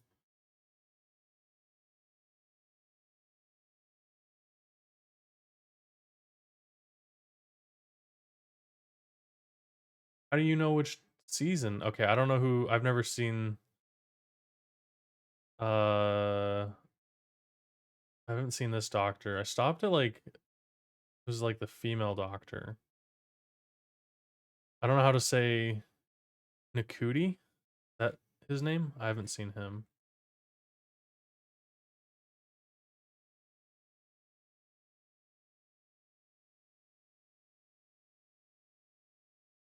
It's cleaner, Granger. I can't wait to see your game, dude. With all your weather effects and everything. What did you end up just naming them weather events? Your discs say season 5. Is it in black and white, Ooga Booga? You're making custom model in Roblox Studio, and guess what? It, what? What happened? You're making custom models? What's Roblox Studios? Jodie Whittaker is the one. Those are the episodes I watched. No, Jodie Whittaker.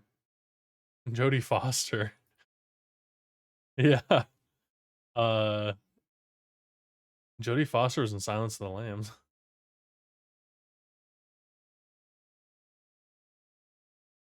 You call them game world events. Ranger?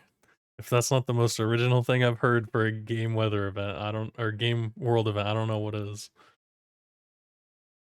You can call them post-processing events. No, I wouldn't call them that. Okay, so season 13 was the last season I've seen of the new episodes, so I don't know what that means.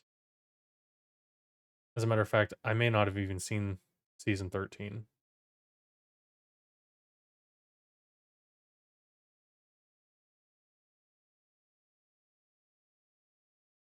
The model doesn't work because Roblox sucks at understanding custom models no matter what you do.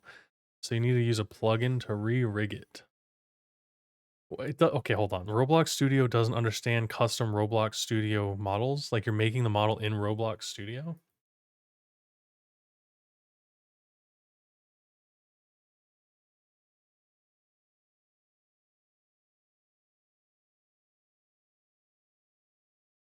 I'm not gonna lie, Roblox Studio looks like a modified version of Unreal Engine.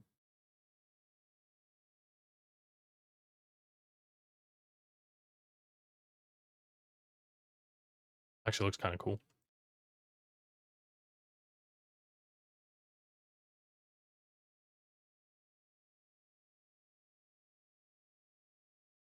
Hey, it's entering the hitbox. Perfect. Okay. I need to create a timer.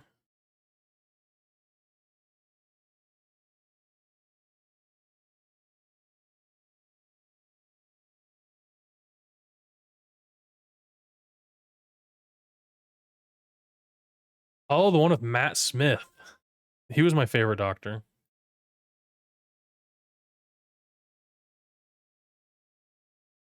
Okay, yeah, so that's the new stuff. I've never seen the black and white version, and apparently it made it to like 23 or 25 seasons or something. So there's a lot I don't know about Doctor Who. And a book series? Oh my gosh.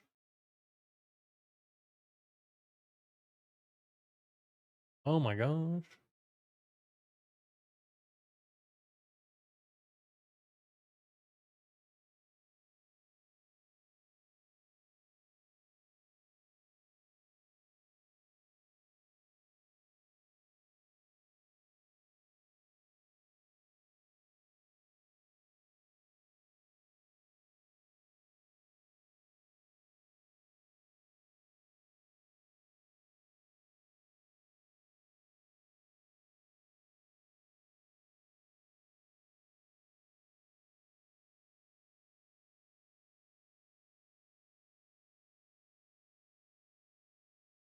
It's funny because I added a scream emote. When you press E, you just scream on the model.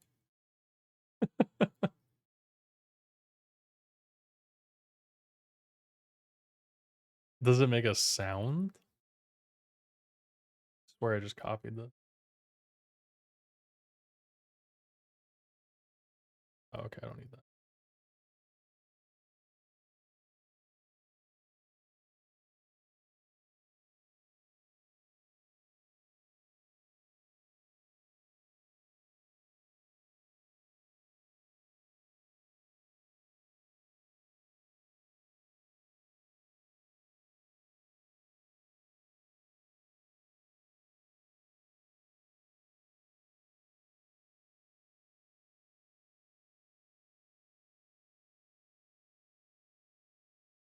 Okay. So if the enemy's here, do I have damage?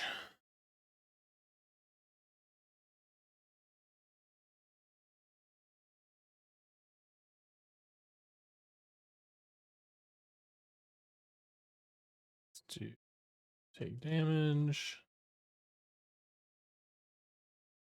And I want to do player stats dot health. I guess I need a function for this.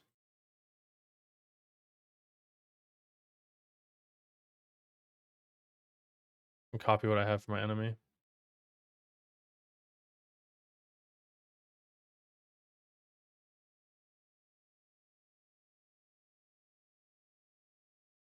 So we take damage, bit of signal.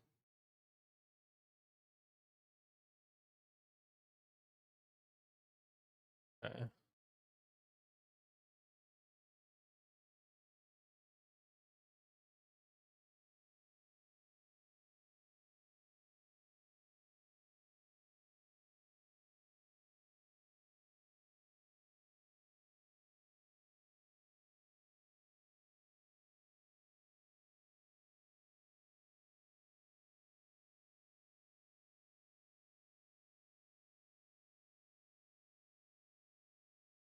I was told not to set these in the signals.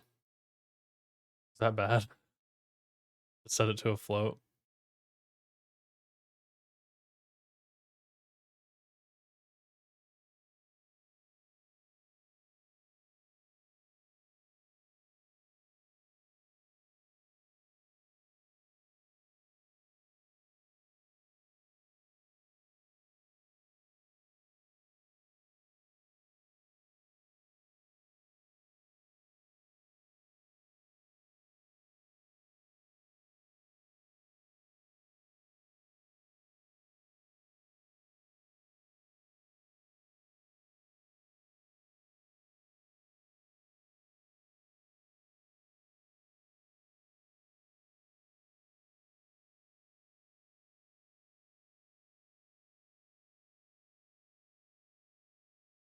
How do I get that enemy?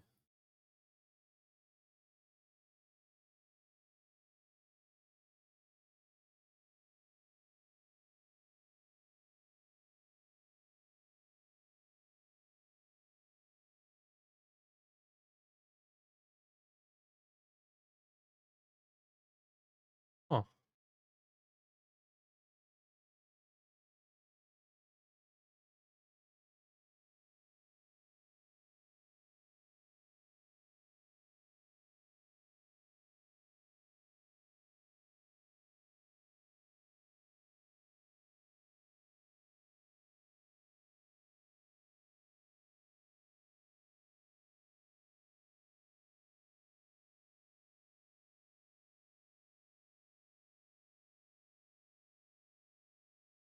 Made a custom player model. You play an animation and a sound of a screen plays. Ah.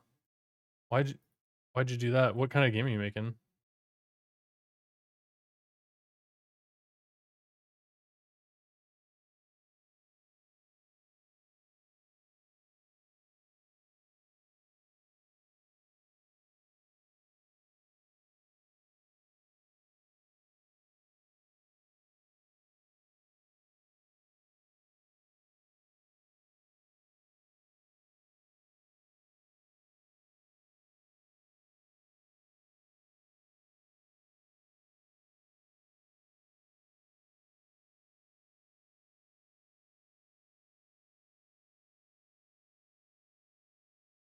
A funny game? Yeah. Okay. A funny game. Not a horror game. Gotcha.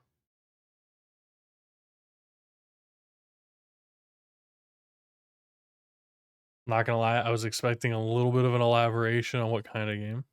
Oh, okay. It's about saving Pat from the Grinch. The Grinch who took Papa. That's actually pretty funny. It reminds me of The Nightmare Before Christmas, where they steal Santa.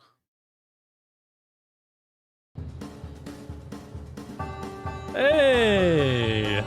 Exo Drifter, thank you so much for the raid!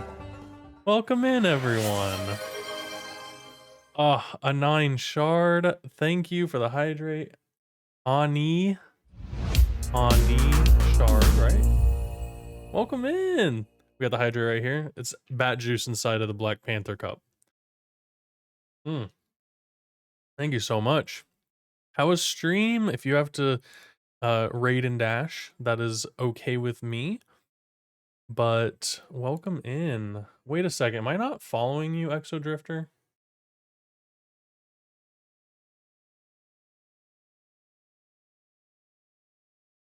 Okay. I thought I was following you. I'll drop you a follow.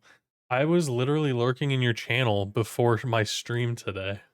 I was looking at who's live on the Twitch group. That's so great. Well, there we go. Welcome. And if anybody doesn't know who Exodrifter is, I believe they do some Godot dev as well, and they're working on some cool projects. So go ahead and give them a follow. You got it the second time. Yeah, we're getting there. Hey, I'm trying. The more I stream and the more I talk, the more I'll get it. But welcome in. No, not invaders, raiders. How was stream though, Exodrifter? Made some music and connected a room you forgot to connect to your game. Oh, okay, that's good. Hey, Linux developer, what up? In Godot. Okay, I thought so. I was gonna say, I'm pretty sure it's Godot. Oh, welcome Raiders. So if you don't know who I am, I'm the average goob, and I am a professional web developer, but I make video games as a hobby. And so I stream a lot of my development and stuff. So I've got a little website called Average Game Studio. I'm actually in the works of rebuilding this and redesigning it and even rebranding Average Game Studio. I used to have a company called North Suns Entertainment, and I renamed it to Average Game Studio. And so I'm going to merge those brands. And so right now, I've got like all my games on here. So you can see Archimist, Key the Board Warrior, Quiet Quitter. These were all made in the past year. Archimist was my first Godot game, and also my second game that I did hand drawn art. And Key the Board Warrior was my first hand drawn art game. Quiet Quitter was my first all me art. So this was one that I made. You'll see a theme throughout my games. Very corporate, very goofy. But I am working on this new website, so it's a little bit cooler, and we've got like the updated brand and stuff. But this will be a little bit more of a showcase to my portfolio. There's all like game screenshots, just different things in here. Games that I'm working on, to be like a little overview video, the fun things that people say about me. Might make the cut. But yeah, so I am the average goob. And we got a second raid. What's up? Otter makes games. Welcome in. I was just talking about who I am. So this is perfect. More chance to not actually do any game dev. That's what's up.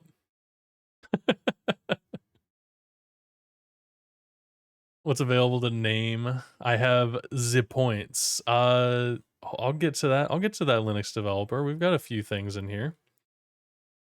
How are you doing? How was stream? If you have to raid and run, I get it. But welcome in. How was stream? What'd you do? Your art is amazing, Otter makes games. Otter make games. I just want to let you know. Like I love your art style. I love all your animations and everything. Like it is amazing. Lots of pixel art today. I love that. I love co-working to your streams, dude. You were inspiring. More dog stuff. Oh, that is so cool. You're meant to arrive here at this time. Oh, well, it's perfect. Well, I'm the average goob. I'm a professional web developer and hobbyist game designer, slash developer, indie game guy, basically. So I was just showing off. I've got a little website called Average Game Studio and just kind of showing off some of my recent projects.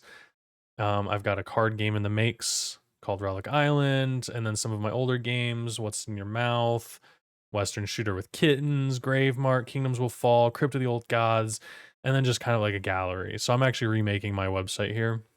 But there is this for now, and you can actually go to my games page.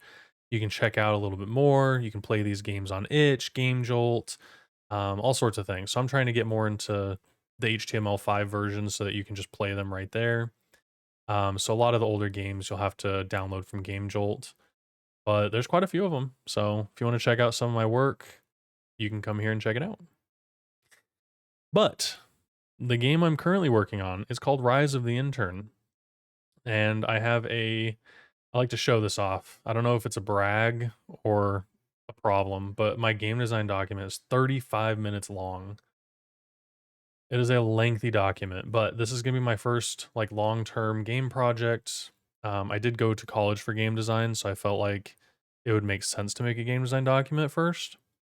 Um, I don't really want to work for a game company or anything, but if I ever did, I'd be like, look, I can write. um, But yeah, so this is a survivors like or 2D survivors like RPG. And currently I'm working on enemies and all that fun stuff. So I've got a title screen where you can drag and drop things. I like to take my dreams and goals folder and put that into the work stuff, right? And then we've got this full character customizer. So we have the base classes, and I still have tons of work to do on the customization as far as I'm going to be adding tons of faces, tons of like bodies, like the different clothing styles, pants, different shoes and stuff. But like right now, we've got these base styles, and then this is the class. So we got bonuses for it. We've got random stats. You can also uh customize this yourself so you can have like kind of your setup that you want when you're playing. And then the full customizer. So you can choose your skin tone anywhere from white to black, everything in between. I felt like this is probably a pretty cool feature, right? But then I was like, hey, let's do the hair. So you can choose your hair. And I was like, that's fun. Why not the face? Of course, somebody in stream today said, well, what if they blink? I was like, oh, dang it. That would be a great idea. So I'm going to work on allowing the characters to blink. We've got the different shirts. We've got the different pants. And so you get like this full customizer. And then you can go in and just hit random appearance and it customizes everything for you. And then your company will be the level select. So right now we've got just, this is temporary. It doesn't actually take you anywhere, but this is how it'll be. And you can see if we hover over this, it says company provided on stream by Stoffhimmel. So we have like naming and stuff, the point redeems that allows people to name stuff in game with channel point redeems. And so, you know, this financial company was named Pyramid Financial. And then you can choose to give it like a little bio if you want. Or I did an AI generated one for these ones. But right now, yeah, I'm working on the survivors gameplay. I don't have any of like the actual game art or anything. So I was working on enemy AI, and I feel like getting the core of this setup will drive the rest of the game. So I was setting it up so that they deal damage to you. Your gallery reminds me of Roxio before Angry Birds. Ooh, Linux developer. I like that. I like that because they did have a ton of games. And then Angry Bird. Boom. That was it. The last game they ever had to make.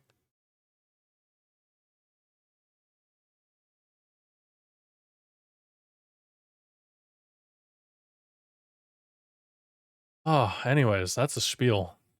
And hope everyone's doing great tonight. Hope everyone's been having a great week. It's getting a little cold out there.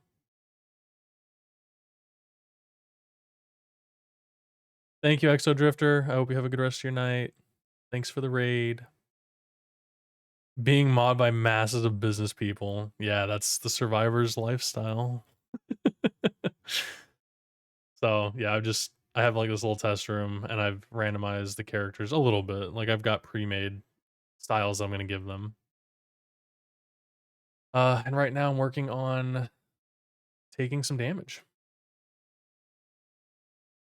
Right? I saw that. Outer Worlds on GOG. I actually just picked that up today. 10 Celsius today is a little cold. Yeah, I think it's gonna be dropping like for the rest of the week, unfortunately. One game doc to rule them all.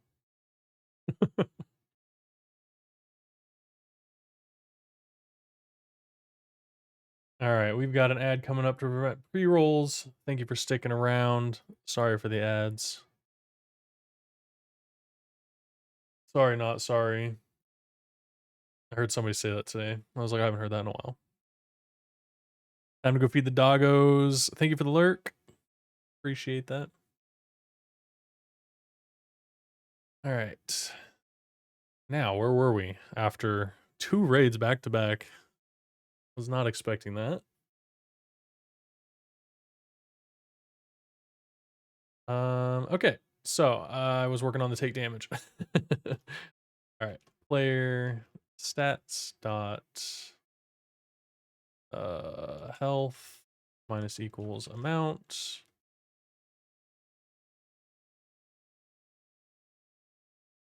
And then we want to do if Player stats dot health less than or equal to 0.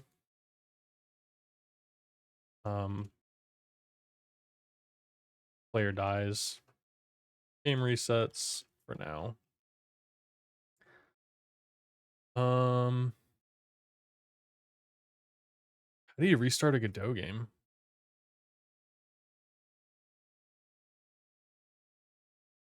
Actually, I think I have. Hang on. I got a scene manager.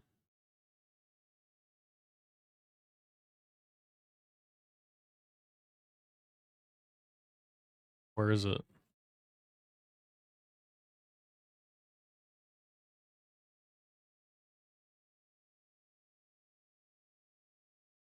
Nice. I can do return to title. Perfect.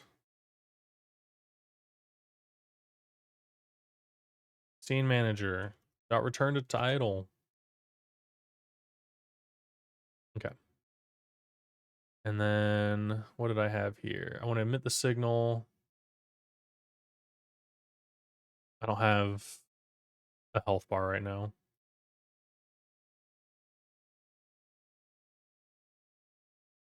What did I name it? Player hit.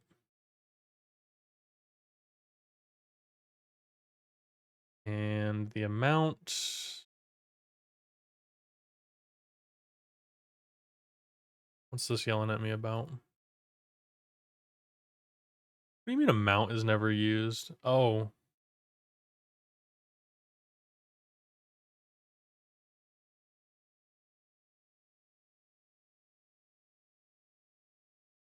It's being used twice. Get out of here.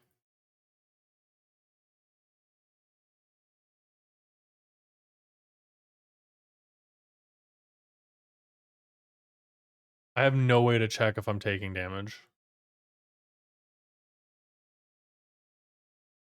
Let's do take damage and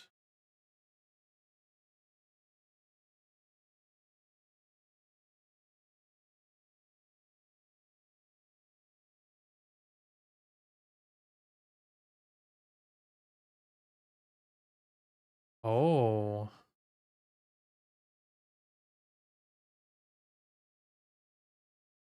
How do I get the enemy's damage from that?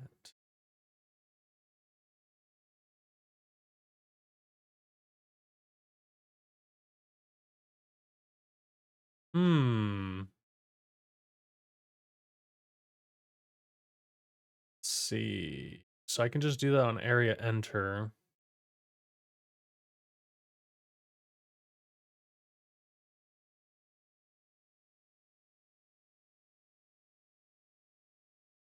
Maybe I can set up a global enemy.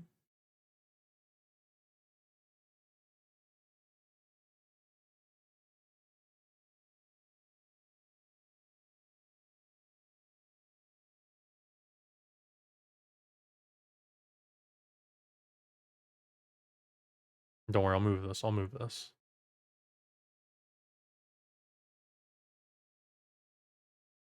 Okay. So technically that should work. And then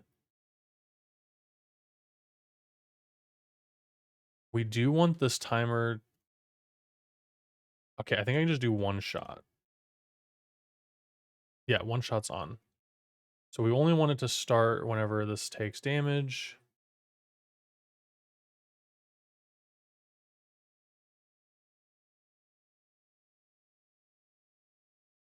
I want to take damage when the enemy enters. And then we want to start the timer.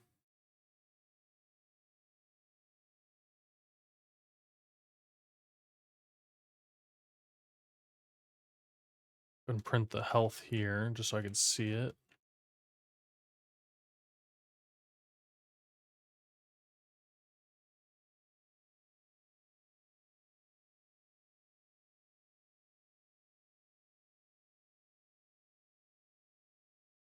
Okay, so I've taken all the damage that I can possibly take without moving. So that's the problem here. Um,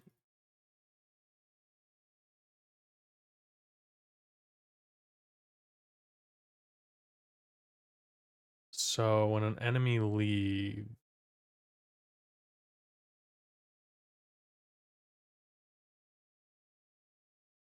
so many free games. I know. I just went through and redeemed all my games from Twitch. If you guys don't know about their the games, I don't know if it's gonna show anything. I think we'll be good. So if you don't know about the Prime games, make sure you check this out because you can come in here and a lot of these are on GOG, goodoldgames.com. You claim these games and they're free. These are all free. There's so many games. Look, Wally, free.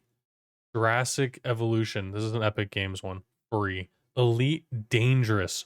Free. So yeah.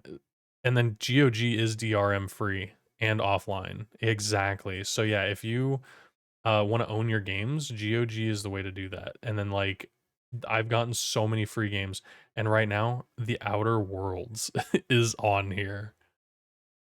So just saying. That's a good call out to any Prime gamers. And also, if you've got your Prime sub and you want to use it somewhere, feel free to use it on any indie game developer you want to support. They do get the money for that, me included, and it costs you nothing. You're already paying for Prime. Well, if you got like Amazon Prime or something, which should give Factorio.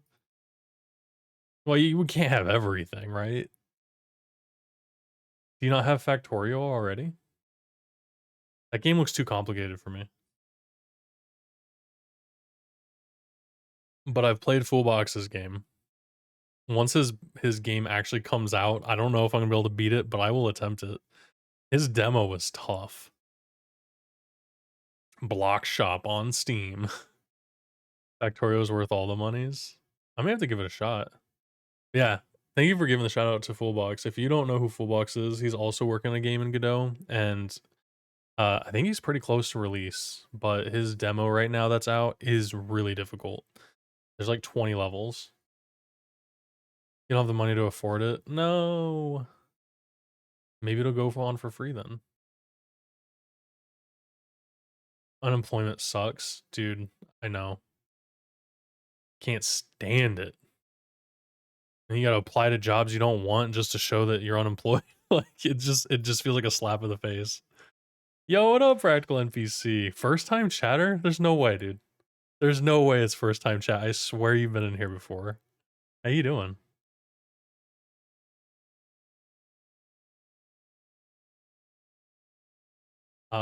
I'm struggling with taking damage right now. I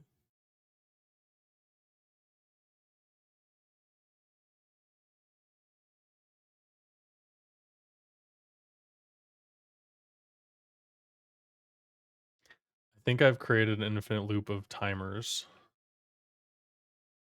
Let's see. Taking damage, taking damage, taking damage. Now, run away. I'm still taking damage. Hey, it worked. But I gotta make it so that if there's no enemies in the area, that I'm fine. So,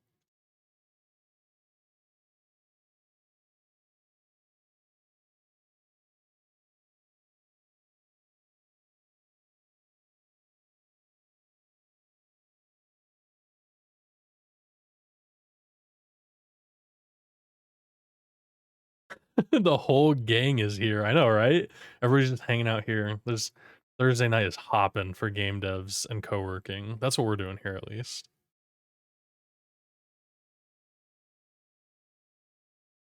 I was actually wondering if this is gonna be my first time chat. Yeah, I'm surprised. Like I swear you've been in here. Maybe we've just run into each other on literally everybody else's stream, and it just so happens we've never talked in mine. But now we have. I'm glad you could stop by. Anyone want to get me a Christmas B-Day gift? Please don't. I will feel guilty. Linux developer, just DM me your email for I'm just kidding. Don't dox yourself. Yeah, there's a ton of devs in here. We've got uh Captain Onosa, we got Granger, Practical joined us, Linux developer, David Thames dev, Otter makes games. I don't know if he's still here, but I know he's lurking. He dropped off a bunch of people. Like, it is game dev central right now.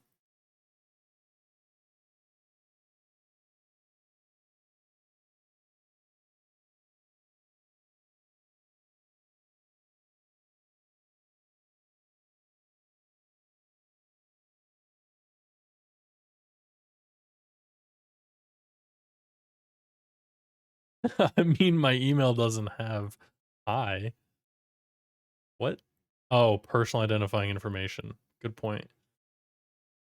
Do you don't have like a Twitch like a Twitch live stream donation thing, do you?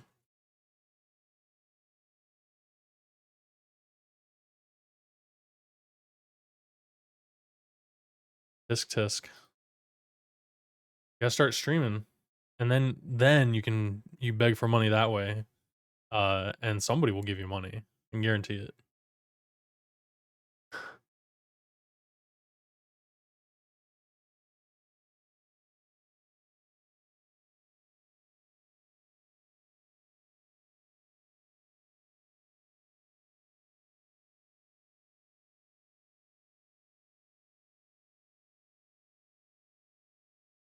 Okay.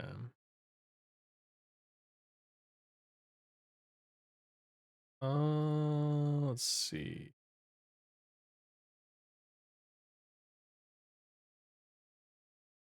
Let's go ahead and stop the timer here.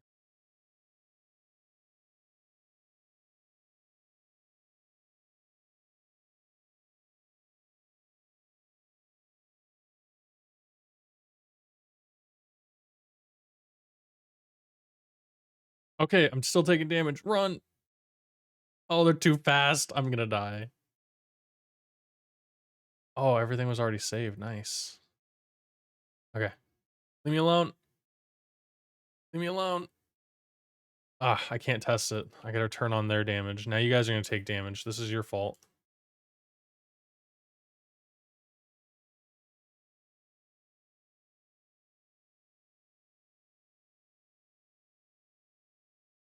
You have 150 games from Prime Gaming? Jeez, dude. That's me with all the all the Epic Games assets. Run! No, I'm still taking damage. Still taking damage. No.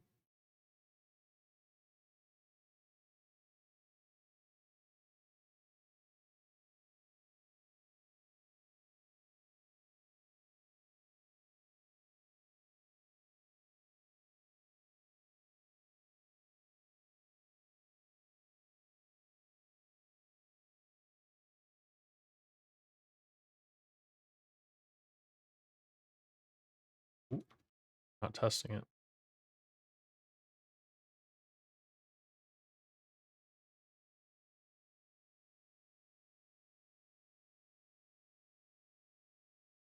Okay.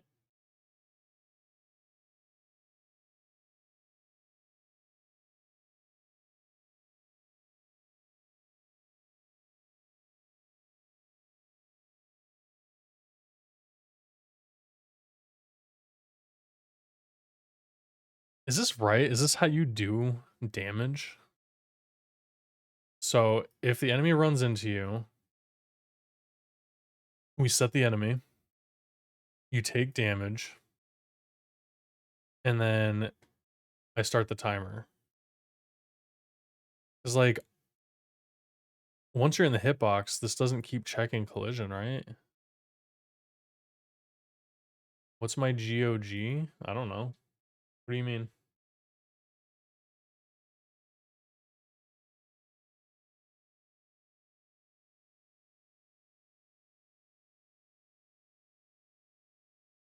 Like a GOG profile?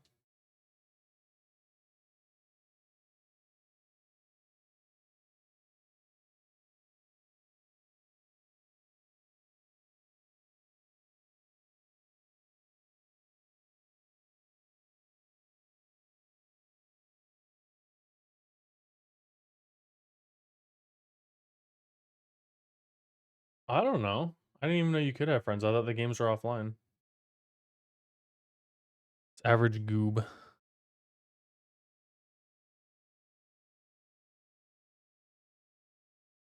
You probably could have guessed that.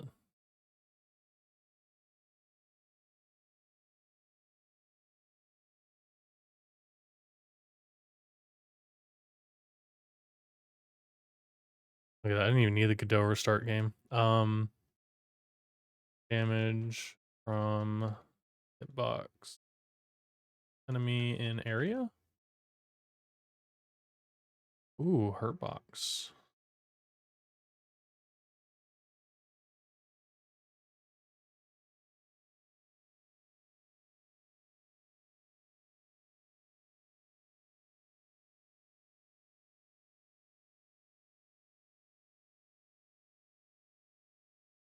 You weren't kidding. You do have 150 games. Amazing.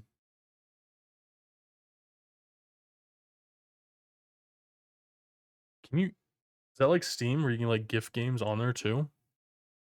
I didn't even know that was a thing. I'm not gonna lie. I haven't downloaded the launcher or anything.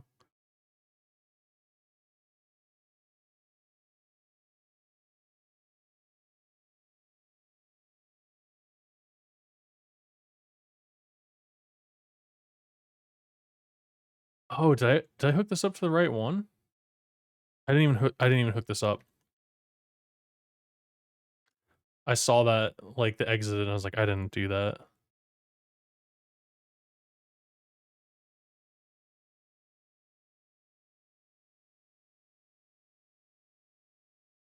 That's probably why my player is still slowly dying.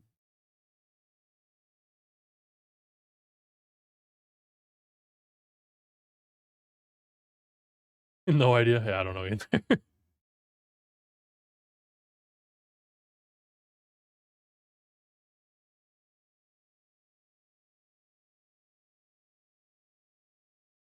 All right, let's test this out.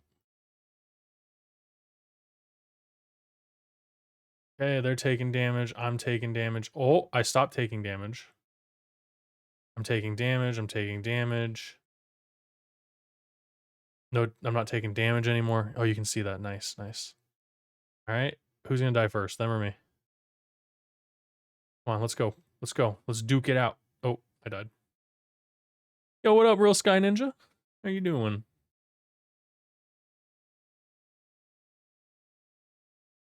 Just testing out my damage. Seeing who's gonna die first. And it's me when I go against 3 enemies. I'm doing good. I'm doing pretty good myself. I feel like I'm making progress on my game. And although I was not streaming for like 10 days or something like that, I still made an effort to at least work on my game a little bit every day. Oh, thank you for the posture check. Oh, oh, oh, there we go. So I feel good. I feel like I'm making some pretty good progress and I'm understanding a lot more. I need to finish my survivors course that I was going through. I made it like 50% through. Thank you for the hydrate. Again, bad juice in the Panther Cup. Hmm, thank you.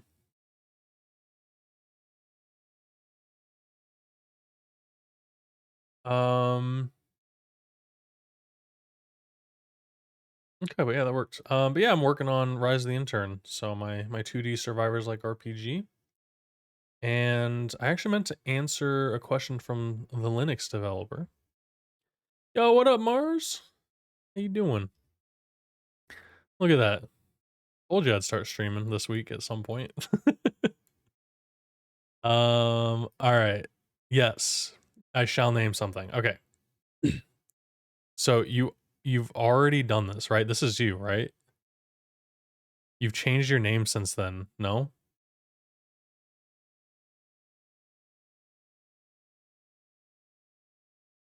So I've reserved a spot for you to name something. Right now, the only thing that's not named, uh,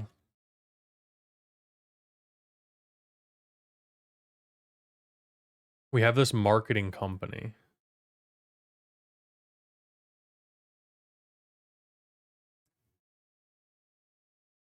So you can name a company if you would like. Right now, I've named this marketing company, so you can name this marketing company if you want, and you can do a little description.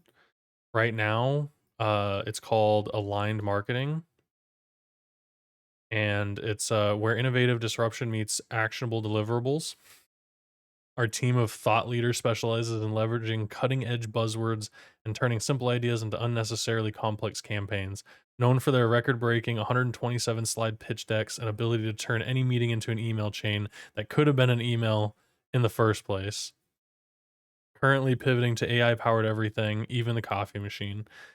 This is just a joke for it. But um yeah. So far that's all that it doesn't have a name, but you can name all the individual NPCs and stuff. So I'm gonna set the NPCs, the enemies and stuff to be able to have names. So I don't know if you saw, but I have the player's name over their head. And so we can add like a random name to maybe an NPC in the overworld or like an enemy. You can even come up with a new company name. We have the different types of companies. We need a game development company name. But we've got all these company types that you can have.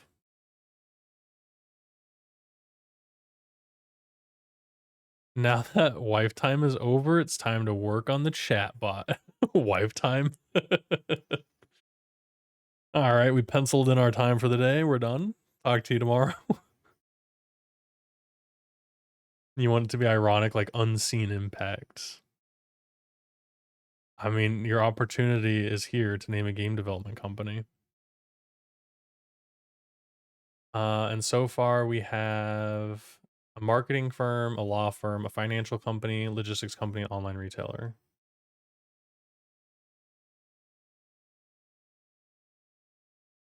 My wife gets me from the time from when you get home until she goes to bed on Thursdays. Just one day a week. Hey, happy wife, happy life. I got Stellar Frogs right here next to me. She's co-working with me. She's working on patterns and not cross stitch. Hang on. Dang it, crochet. So it's very important to have your time. And then of course, like we eat dinner together and then we watch TikTok for like an hour, usually before we come up here and do our own thing. One day of an uninterrupted time to do what she wants to do. That's good. I think that's important to have hobbies, especially as a couple. You know, it's like you can do everything together, but at some point, there's things that you should do alone. Like you should enjoy your own hobbies, follow your passion. Oh, look at this. Basic melee enemy. That's basically done. I mean, we're taking damage. But just to make sure it's actually working, let's randomize their damage.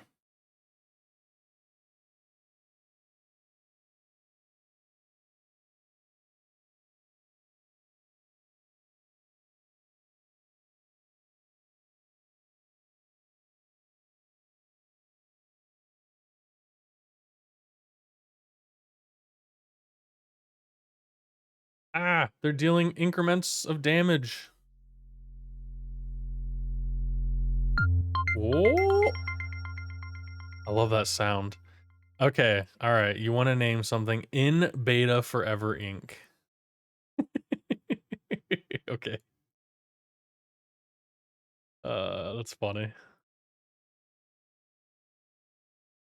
I'm assuming gaming company.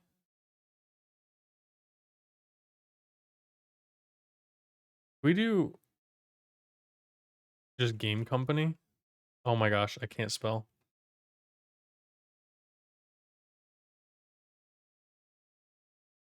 What did I put here? Game development company? Is gaming company? Is that game company?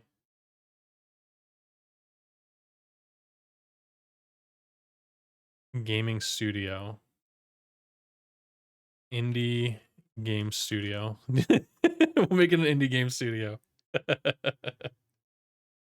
That's funny. Do you want to give me a description, or should I have my Claude AI generate a goofy one like I did for the other ones?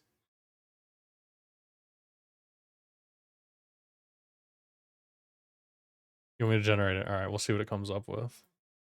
All right, company. No, you are smart.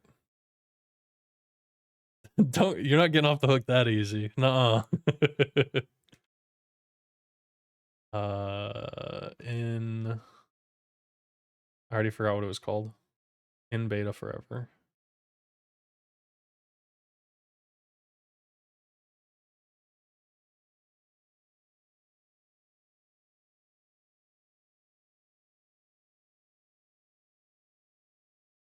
Oh, type name. My bad. Indie game studio.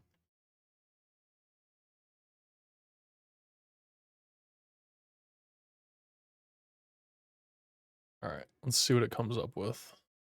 Let me find it first. Okay.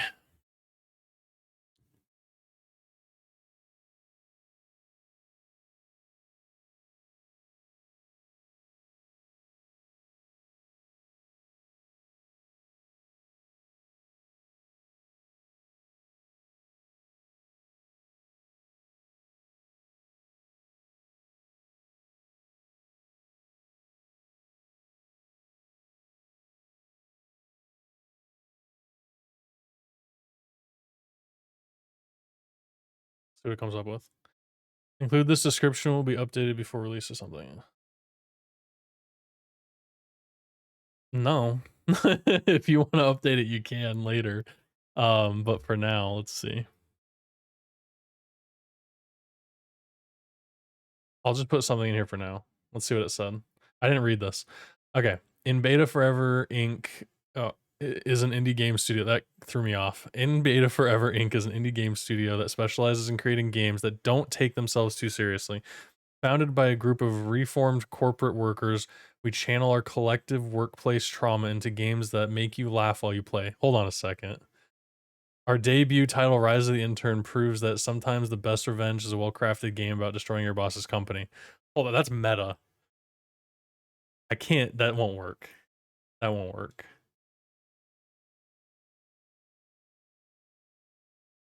No, no, no, I can't. I could actually. That's actually not terrible.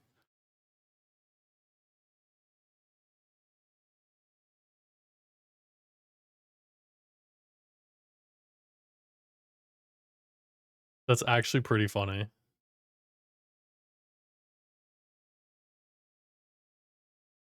Okay, hold on. But here's another one, right? I'm not going to use it because I think this is pretty funny. All right, so another one that said, In Beta Forever Inc. is a software company notorious for never finishing anything they start. Their flagship product has been in beta testing for 7 years, and they've somehow turned perpetual development into a business model. Rust. Their motto, it's not a bug, it's a feature, isn't a joke. It's their actual development philosophy. The office is filled with motivational posters about embracing imperfection and iterative growth, while their CEO insists that version 1.0 is just around the corner. It's not. They're famous for having the most comprehensive bug tracking system in the industry, which itself has been in beta since 2019. Okay, both these are funny. I think the first one is very meta. Oh man, I feel attacked though. I'm not gonna lie.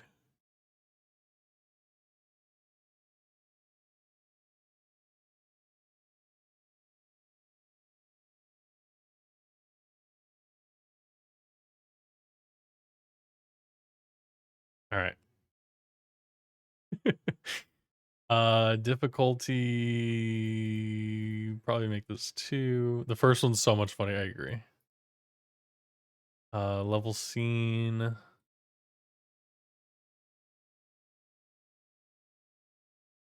the heck's my level?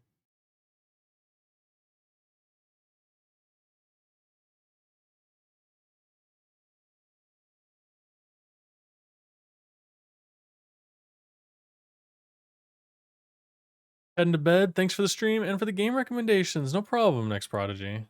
Thank you for hanging out tonight. And if you do start into the Survivors games, let me know. Let me know. I'd be curious to see what you think of them.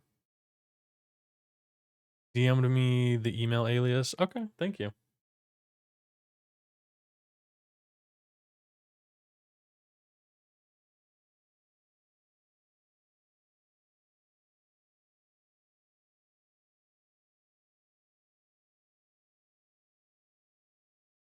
Sleep tight. Don't let the bed bugs bite. That emote is so cute. What a cute little emote. Okay, I believe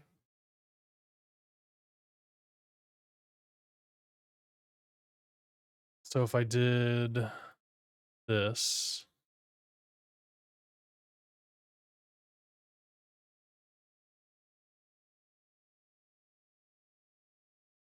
hold on. Is it gonna add it automatically? Oh my gosh, it added it automatically. I forgot that's just for display. I'm gonna say it's unlocked just for funsies. Do you use email aliasing even if it's just for newsletters? Oh, hell yeah, dude. Oh yeah. Email alias, like it's your savior when it comes to signing up for like newsletters or whatever, because you can filter it or you can just remove it later on and then you don't have to worry about it. For sure. If you're using Gmail, you should be using aliases. Okay, in beta forever Inc. There we go. There it is, Indie Game Studio. Oh my gosh, that is too funny. Did I put in here? No, I don't have what level you're in. Oh, hey, they died. They died before me. I'm dead. What hit debugger? Cannot change this state while flushing queries. Call deferred. We'll worry about that later.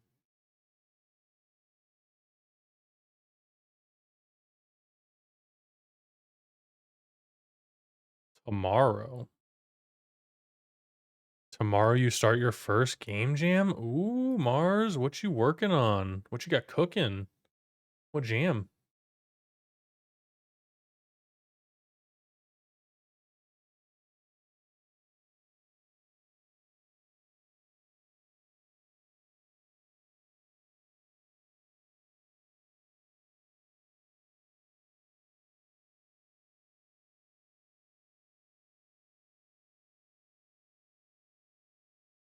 Let me make sure it actually puts your name in the game.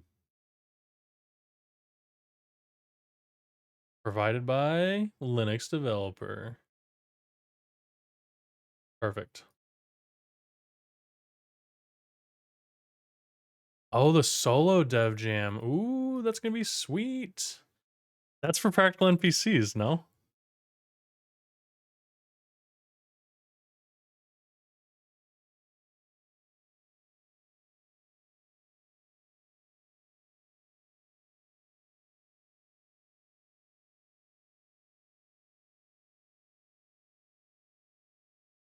If anybody is wanting to join the solo game jam, there it is.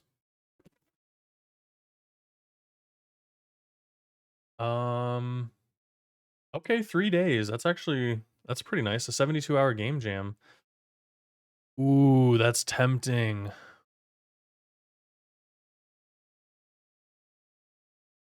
Nice. No AI generated assets. Good. Focus on creativity, whatever game engine you want to do. Let me pull this up.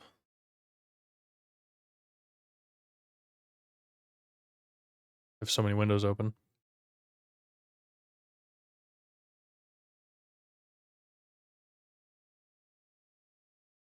Of course, the ad started right when I posted this, so feel free to check it out. Okay, cool. So this is the solo dev challenge, 72-hour winter theme jam. I was thinking about joining a winter theme game jam, but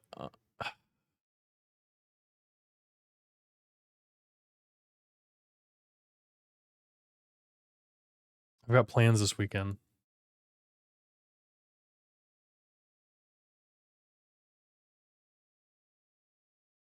I'll think about it. I'll think about this. Don't take this as a commitment, but I'm gonna join it just so I get the reminder, and I want to see what the theme is. If I just feel motivated, I'll pop something out in like on Sunday or something.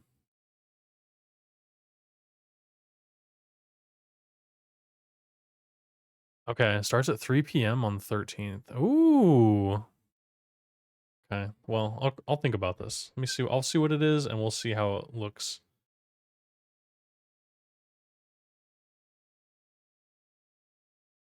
You need to vote for the poll.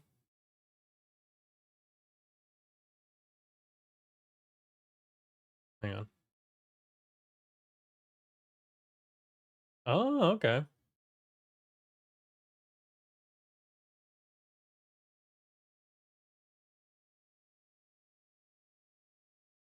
All right, I voted. I saw it was a Google form. I knew it was gonna load up my email. Um, and it's gone now. Okay. Yeah, so I voted. I won't tell you what I did. Um, but yeah, one of those themes I think I could come up with an idea for. I have an idea for a very simple game that I want to make in Godot, so it would be something that I could do in like a day, kind of a deal.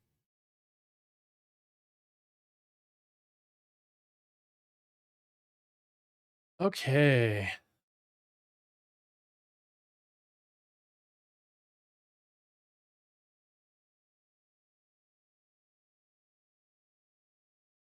Well, everyone want to do Google Forms. I don't want to make a Google account. Yeah.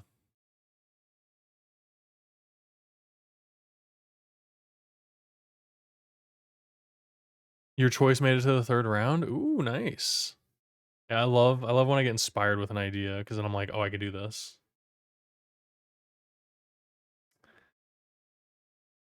Okay. Um, did remind me. I'm gonna add.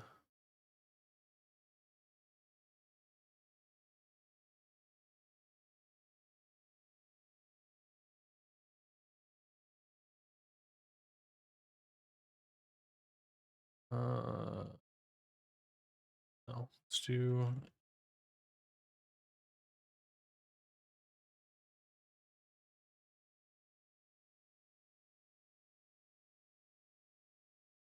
This way we can have names on the enemies here. Okay. I think that's gonna be it for me tonight, though. Let's see if we can find somebody to raid. Okay, I found somebody. My target is Wallaber. All right. Thank you all for hanging out tonight. I appreciate you. Thanks for the warm welcome back.